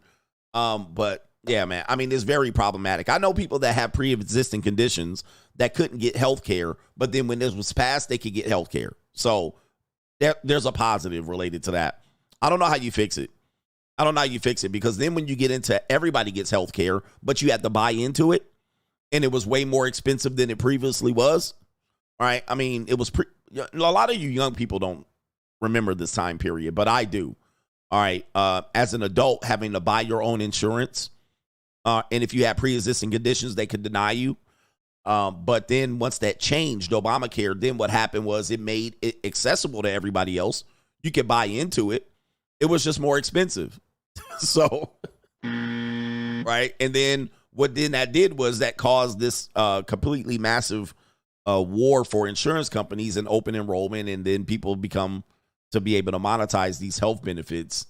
It's a little bit of a mess. And then you got people getting it under Medicare, Medicaid, which is be welfare. It's a mess. So they're trying to fix it, but I don't think they can fix it. Past is prologue in terms of where Donald Trump stands on that. I want to move to an issue that's important. And somebody said teach Americans to take better care of themselves. Yeah. I mean, because now we're dependent on the pharmaceutical industry. By the way, I'm almost certain that I talk about this with counseling and therapists. I think they're taking advantage of the healthcare. So that's an example of it being a negative, right? Because now everybody knows you can just go in and get healthcare taken care of. Everybody has insurance. So now what has that made them do? That made them just come on in, get therapy. And then now people go to therapists for $250 a session, but the therapists are billing the insurance companies. That's how they're making the money. So it's just that now everybody has this insurance and now people can use it. And then if you go to a therapist, they're going to automatically diagnose you with something. If you have insurance, it just caused the manipulation. It's just easy money for the doctors and the people that are providers of healthcare to manipulate the system. So that only happened, that push for therapy and counseling happened after Obamacare, after the Affordable Health Care Act, which these people are just graping the system. They're just scamming the system, and they're forcing you to go in, and then they put you on pills. right? And now you got to take all these sets of pills to cure your depression and anxiety. This is where the biggest problem of the Affordable Health Care Act is. It just opens up gray areas and loopholes for people to finesse the system, and that's exactly what they're doing. All right, let me see if I can catch up with this debate. She made a mistake. At number one, John McCain fought Obamacare for 10 years, but it wasn't only him. It was all of the Democrats that kept it going. And you know what? We can do much better than Obamacare, much less money. But she won't improve private insurance for people, private medical insurance. That's another thing she doesn't want to get. People are paying privately for insurance. There we go. That have worked hard and made money, and they want to have private. She wants everybody to be on government insurance where you wait 6 months for an operation that you need immediately. President Trump, thank you. Well, that's we have what another issue that Obamacare we'd like is, to get to that's important for a number of Americans, in particular younger voters, and that's climate change. President Trump, with regard to the environment, you say that we have to have clean air and clean water. Vice President Harris, you call climate change an existential threat. The question to you both tonight is, what would you do to fight climate change? And Vice President Harris, we'll start with you. 1 minute for you each. Well, the former president had said the climate change is a hoax. And what we know is that it is very real. You ask anyone who lives in a state who has experienced these extreme weather occurrences, who now is either being denied home insurance or it's being jacked up. You ask anybody who has been the victim of what that means in terms of losing their home, having nowhere to go. We know that we can actually deal with this issue. The young people of America care deeply about this issue. And I am proud that as vice president over the last 4 years, we have invested $1 trillion in a clean energy economy, while we have also increased domestic gas production to historic levels. We have created over 800,000 new manufacturing jobs while I have been vice president. We have invested in clean energy to the point that we are opening up factories around the world. Donald Trump said he was going to create manufacturing jobs. He lost manufacturing jobs. And I'm also proud to have the endorsement of the United Auto Workers and Sean Fain, who also know that part of building a clean energy economy includes investing in American-made products, American automobiles. It includes growing what we can do around American manufacturing and opening up auto plants, not closing them like happened under Donald Trump. Vice President Harris, thank you. It didn't happen under Donald Trump. Let me just tell you, they lost 10,000 manufacturing jobs this last month. They're all leaving. They're building big auto plants in Mexico, in many cases owned by China. They're building these massive plants, and they think they're going to sell their cars into the United States because of these people. What they have given to China is unbelievable. But we're not going to let that. We'll put tariffs on those cars so they can't come into our country, because they will kill the United Auto Workers and any auto worker, whether it's in Detroit or South Carolina or any other place. What they've done to business and manufacturing in this country is horrible. We have nothing because they refuse. You know, Biden doesn't go after people because supposedly China paid him millions of dollars. He's afraid to do it. Between him and his son, they get all this money from Ukraine. They get all this money from all of these different countries. And then you wonder, why is he so loyal to this one, that one, Ukraine, China? That's a fact. Why did he get $3.5 million from the mayor of Moscow's wife? Why did she pay him $3.5 million? This is a crooked administration, and they're selling our country down the tubes. President Trump, thank you. Thank you. We'll be right back with closing statements from both of our candidates. An historic night, this ABC News. All right, so far so good on this particular debate. Good points. Mostly Donald Trump has the better points. Kamala Harris has the better sound bites. We know that the media is not going to portray Trump fairly in this debate, and they're going to over-exaggerate her points as well. They're going to over-exaggerate the points that she made, and she has some great sound bites. The fact that they're going to play the whole divisive, he's divisive. He also has an issue related to the you're not running against Biden, you're running against me. Lots of points that she's going to get. And the black women going to be actually have someone texting me now, and they're actually they're in support of Kamala Harris winning this debate. Oddly enough, shout out to our brother here, JC. I'm trying to enjoy the debate, but y'all, my Mastodon keeps blowing up my phone. I texted her back and said, "Stand down and stand by, ya bitch." Chicken Wing Bob, Kamala is on tape saying that the cloud is an actual cloud in the sky. Hell no, he says, I'm not giving her the codes to the nukes. That's a fact. She did say that. And I played that. Shout out to Rockman is in the building. He says, thank you, coach. Appreciate you for that generous support. And we're going to get to the wrap up of this one. Let me catch up on the super chats over here. Yes, she did. I'm not simping for the sound bites. I'm telling you how the media is going to portray the sound bites. I'm being fair. I'm being fair. The media is going to kill Donald Trump on these sound bites. I mean, so just because you think he's winning most people are not watching the debate. So they're not watching the debate. All they're going to hear are the sound bites. They're going to hear CNN, NBC, MSNBC. So she's slaughtering him on the sound bites. Just so you know, you're going to look up on Instagram, look up on any of these blogs. They're going to be killing Donald Trump on these sound bites. This is a fact. All right. So yes, the liberal media. So they're only going to show the sound bites. They're not going to show anything related to any policies. Why? Because Kamala doesn't have any. So they're just going to use the sound bites. She's destroying him on the sound bites. All right. Social media, Instagram, Facebook is just going to be all these sound bites and clips, and they're going to project her the winner. Shout out to our brother here, Michael R. It's 3v1 versus Trump, plus the whole media organization. Almost all the questions are designed to attack Trump, with one here and there to attack Kamala. But they already have her the questions. They already gave her the questions, I think you meant. So she has the answers prepared. By the way, this is proven to happen in a debate with the Democrats. The black lady that was for the Democratic Party, I can't remember her name, but it was proven that they gave Hillary Clinton the questions in preparation for her debate with Donald Trump. This has been proven.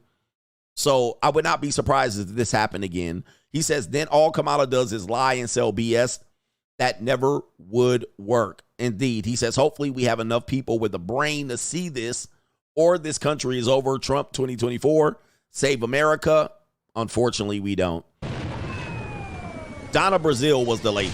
Shout out to y'all. And a lot of you guys think you know about things, and you guys don't have a good history of what goes on. Donna Brazil was the one who allegedly was given the questions, and then they prepped Hillary Clinton with the questions. You called her the big back Donna. Pro man, he is cooking her, but all the normies need is sound bites and a meme. 100%. Let's see here. Shout out to our brother here. It is Nodiak. Is it Nodak? Shout out to you, paying my dues. Okay, and I think I got almost everybody. I'm going to check Venmo, then we'll get to the wrap up. Let's see here. But I think, yeah, Kamala Harris has said nothing about what she typically is going to do, just so you guys know. Kevin Sullivan, Trump said 2 years, Israel will be gone. I got that one already. Getting back to the debate. All right, we're going to skip ahead, and then we're almost going to wrap it up soon as we get towards the end of the show. Let's see. There we go right here. We got our plea, and we got our two powerful people here pleading to the American people on what they're going to do. Okay. Skip. All right, here we go. Let's get the volume. David Muir and Lindsay Davis. Welcome back tonight. The time has come for closing statements, and Vice President Harris, we begin with you. So I think you've heard tonight two very different visions for our country. One that is focused on the future, and the other that is focused on the past, and an attempt to take us backward. But we're not going back. And I do believe that the American people know we all have so much more in common than what separates us. And we can chart a new way forward. And a vision of that includes having a plan, understanding the aspirations, the dreams, the hopes, the ambition of the American people, which is why I intend to create an opportunity economy, investing in small businesses, in new families, in what we can do around protecting seniors, what we can do that is about giving hardworking folks a break and bringing down the cost of living. I believe in what we can do together that is about sustaining America's standing in the world and ensuring that we have the respect that we so rightly deserve, including respecting our military and ensuring we have the most lethal fighting force in the world. I will be a president that will protect our fundamental rights and freedoms, including the right of a woman to make decisions about her own body and not have her government tell her what to do. Dude, I don't know why she keeps saying that. That's not true. I'll tell you, I started my career as a prosecutor. I was a DA, I was an attorney general, a United States senator, and now vice president. I've only had one client, the people. And I'll tell you, as a prosecutor, I never asked a victim or a witness, are you a Republican or a Democrat? The only thing I ever asked them, are you okay? And that's the kind of president we need right now. Someone who cares about you and is not putting themselves first. I intend to be a president. Somebody says she got an earpiece in her right ear. As you can see here, the left ear is exposed, the right ear completely covered up. Someone's suggesting that. Look at the hair over her right ear. Then watch her facial expressions and body language complete. Coupled with her fake note writing, earpiece for sure. President for all Americans, and focus on what we can do over the next 10 and 20 years to build back up our country by investing right now in you, the American people. Vice President Harris, thank you. President Trump? So she just started by saying she's going to do this, she's going to do that, she's going to do all these wonderful things. Why hasn't she done it? She's been there for 3.5 years. They've had 3.5 years to fix the border. They've had 3.5 years to create jobs and all the things we talked about. Why hasn't she done it? She should leave right now, go down to that beautiful White House, go to the Capitol, get everyone together and do the things you want to do, but you haven't done it and you won't do it because you believe in things that the American people don't believe in. You believe in things like we're not going to frack, we're not going to take fossil fuel, we're not going to do things that are going to make this country strong, whether you like it or not. Germany tried that, and within 1 year they were back to building normal energy plants. We're not ready for it. We can't sacrifice our country for the sake of bad vision. But I just ask one simple question. Why didn't she do it? We're a failing nation. Right. We're a nation that's in serious decline. We're being laughed at all over the world. All over the world, they're laughed. I know the leaders very well. They're coming to see me. They call me. We're laughed at all over the world. They don't understand what happened to us as a nation. We're not a leader. We don't have any idea what's going on. We have wars going on in the Middle East. We have wars going on with Russia and Ukraine. We're going to end up in a third world war, and it'll be a war like no other because of nuclear weapons, the power of weaponry. I rebuilt our entire military. She gave a lot of it away to the Taliban. She gave it to Afghanistan. What these people have done to our country, and maybe toughest of all, is allowing millions of people to come into our country. Many of them are criminals, and they're destroying our country. The worst president, the worst vice president in the history of our country. President Trump, thank you. And that is our ABC News presidential. Hey, that was a good wrap up by Trump. Essentially saying, you talking that shit, but you not doing nothing about it. You have no, let's see if they handshake real here. No handshake by the two candidates here. I'm surprised they did not. Yep, there goes Trump. He's out of there. He done. He said, like, gotcha, bitch. All right, so he's out of there, man. Okay, so Trump is definitely not diplomatic in relation to, let me take this down. Not diplomatic in relation to her. He doesn't want to confront her, stand next. I think he should have stood next to her. All right, because I'm a big person talking about the visual here. He should have stood next to her. And you would see, listen, we have had no president in the recent modern history that has been under 5'11". All right, no president in the history of our country. So that means I'm going to be the first one. Just so you guys know, I'll be the first one under 5'11". But no president has ever been under 5'11". Let me just show you here at the photo op here that he missed. And he didn't want to shake her hand the first time. She's the one that met him in the middle of the ring. But the optics, all right, yeah, he hit her with that fuck that bitch. All right, the optics alone would have just showed you that she's a diminutive small woman. All right, so I would have took this photo op, right? I would have took that photo op right there just to show you she's a small woman. Even without these heels, she would have been a couple of 2 or 3 inches shorter. The optics alone would have been it right there. But he would have then looked like he was overpowering her as well. All right, so she's really about 5'2". Anybody saying she's 5'4", that's her with heels on. That's her shoot height. That is her basketball in shoe height, 5'4". All right, 5'4" as well. All right, so anyway, right there, small presidents. We had some smaller presidents in the past, but in the modern history, most of them have probably stood as tall as they possibly could right here.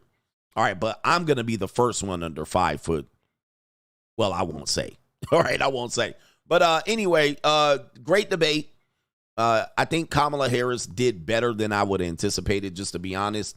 But she doesn't have a plan. I think Donald Trump summed it up best. If she would do something, she would do it now. And importantly, as I said, she can do nothing she promises, right? And her biggest issue is that she's a black woman and that she's going to stand up for women's rights. Both of those are moot points. First of all, she didn't even defend that she was a black woman, calling him a divider, but she's getting the beneficiary of people using divisive tactics to vote for her. That's what I don't like about her. Number 2, the abortion thing is off the table. She can do nothing, and I'm glad Donald Trump called it. I called it before the debate. There's nothing she can do about it. She doesn't have the Congress. She doesn't have the Supreme Court. There's nothing she could do. So her running on those 2 issues, and those are the 2 primary issues, it's nothing. It's a nothing burger, as our brother ABL will say. She will get nothing done in related to those 2 issues. She's not going to help black women, and she certainly can't help women with the abortion issue. So it's off the table. It's off the table. Donald Trump, on the other hand, he's already been proven his track record. You already know what he's going to do. He's not going to do anything different. If he was a dictator, he would have been a dictator the first time. Why would he be the second time? Not only that, Kamala Harris is in office right now. She can do anything she's promising you to do after Election Day today. What's the difference? What would she do any different? She can get it done today. I know she's not the president. She's the president right now. Joe Biden somewhere shitting on himself, eating ice cream. He ain't even watched the debate. He's on a beach somewhere. So she's essentially the sitting president at this point, and it wouldn't surprise me that they put her into office technically the last 8 weeks going into the election. It would not surprise me at all, but that would be very crooked. All right, so she could do everything she wanted to do right now. She could get the abortion issue. She can't do it, but she could try to get it in. Can't do it. She can get the student loan debt. Can't do it. It would just get clogged up in legal proceedings. Nothing's going to happen. Anybody voting on those 2 issues, out of control. All right, out of control. That's nothing going to happen. So anyway, shout out to y'all, man. Look, let me check all the super chats here. We're going to be back in the morning with a more planned show. It's going to be a good show. I thank you for enjoying this show. 2 in the pink, 1 in the stink, claiming that she has an earpiece. Wouldn't surprise me. Shout out to the people with knowledge.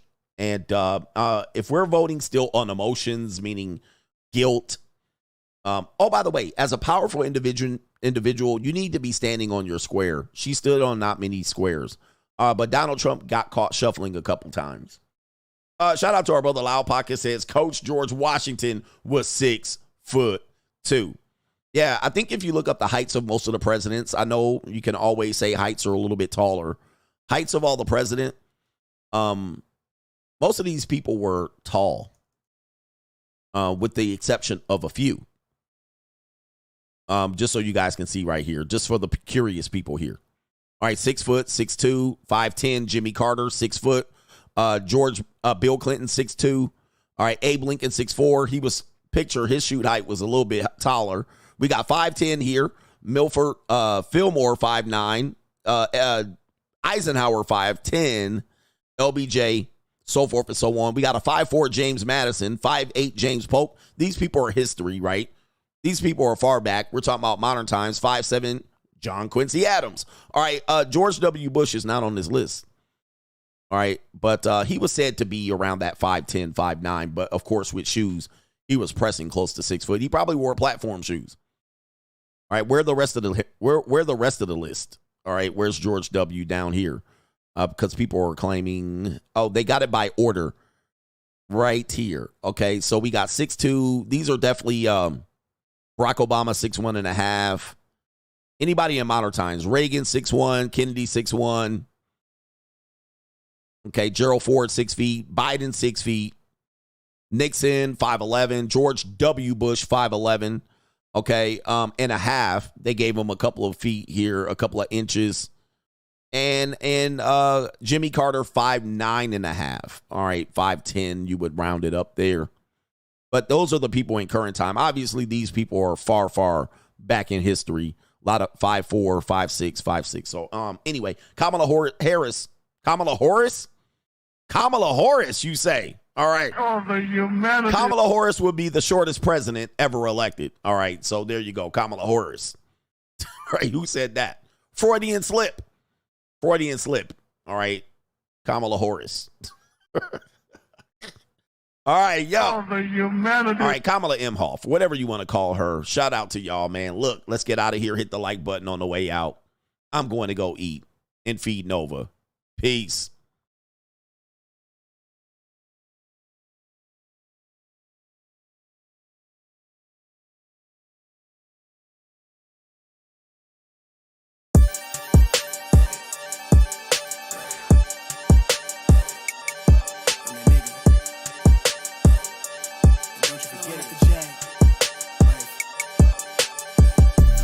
Vibe blowing at the jack, got the loud jumping at the bag. Everything I'm on slack. Everything I do is got the band jumping at the bag. Vibe blowing at my jack, got the loud jumping at the bag. Everything I'm on slack. We've been with the Brazilians. This would be the first. They wild, I think. I'm innocent. Bro, you hear that guy?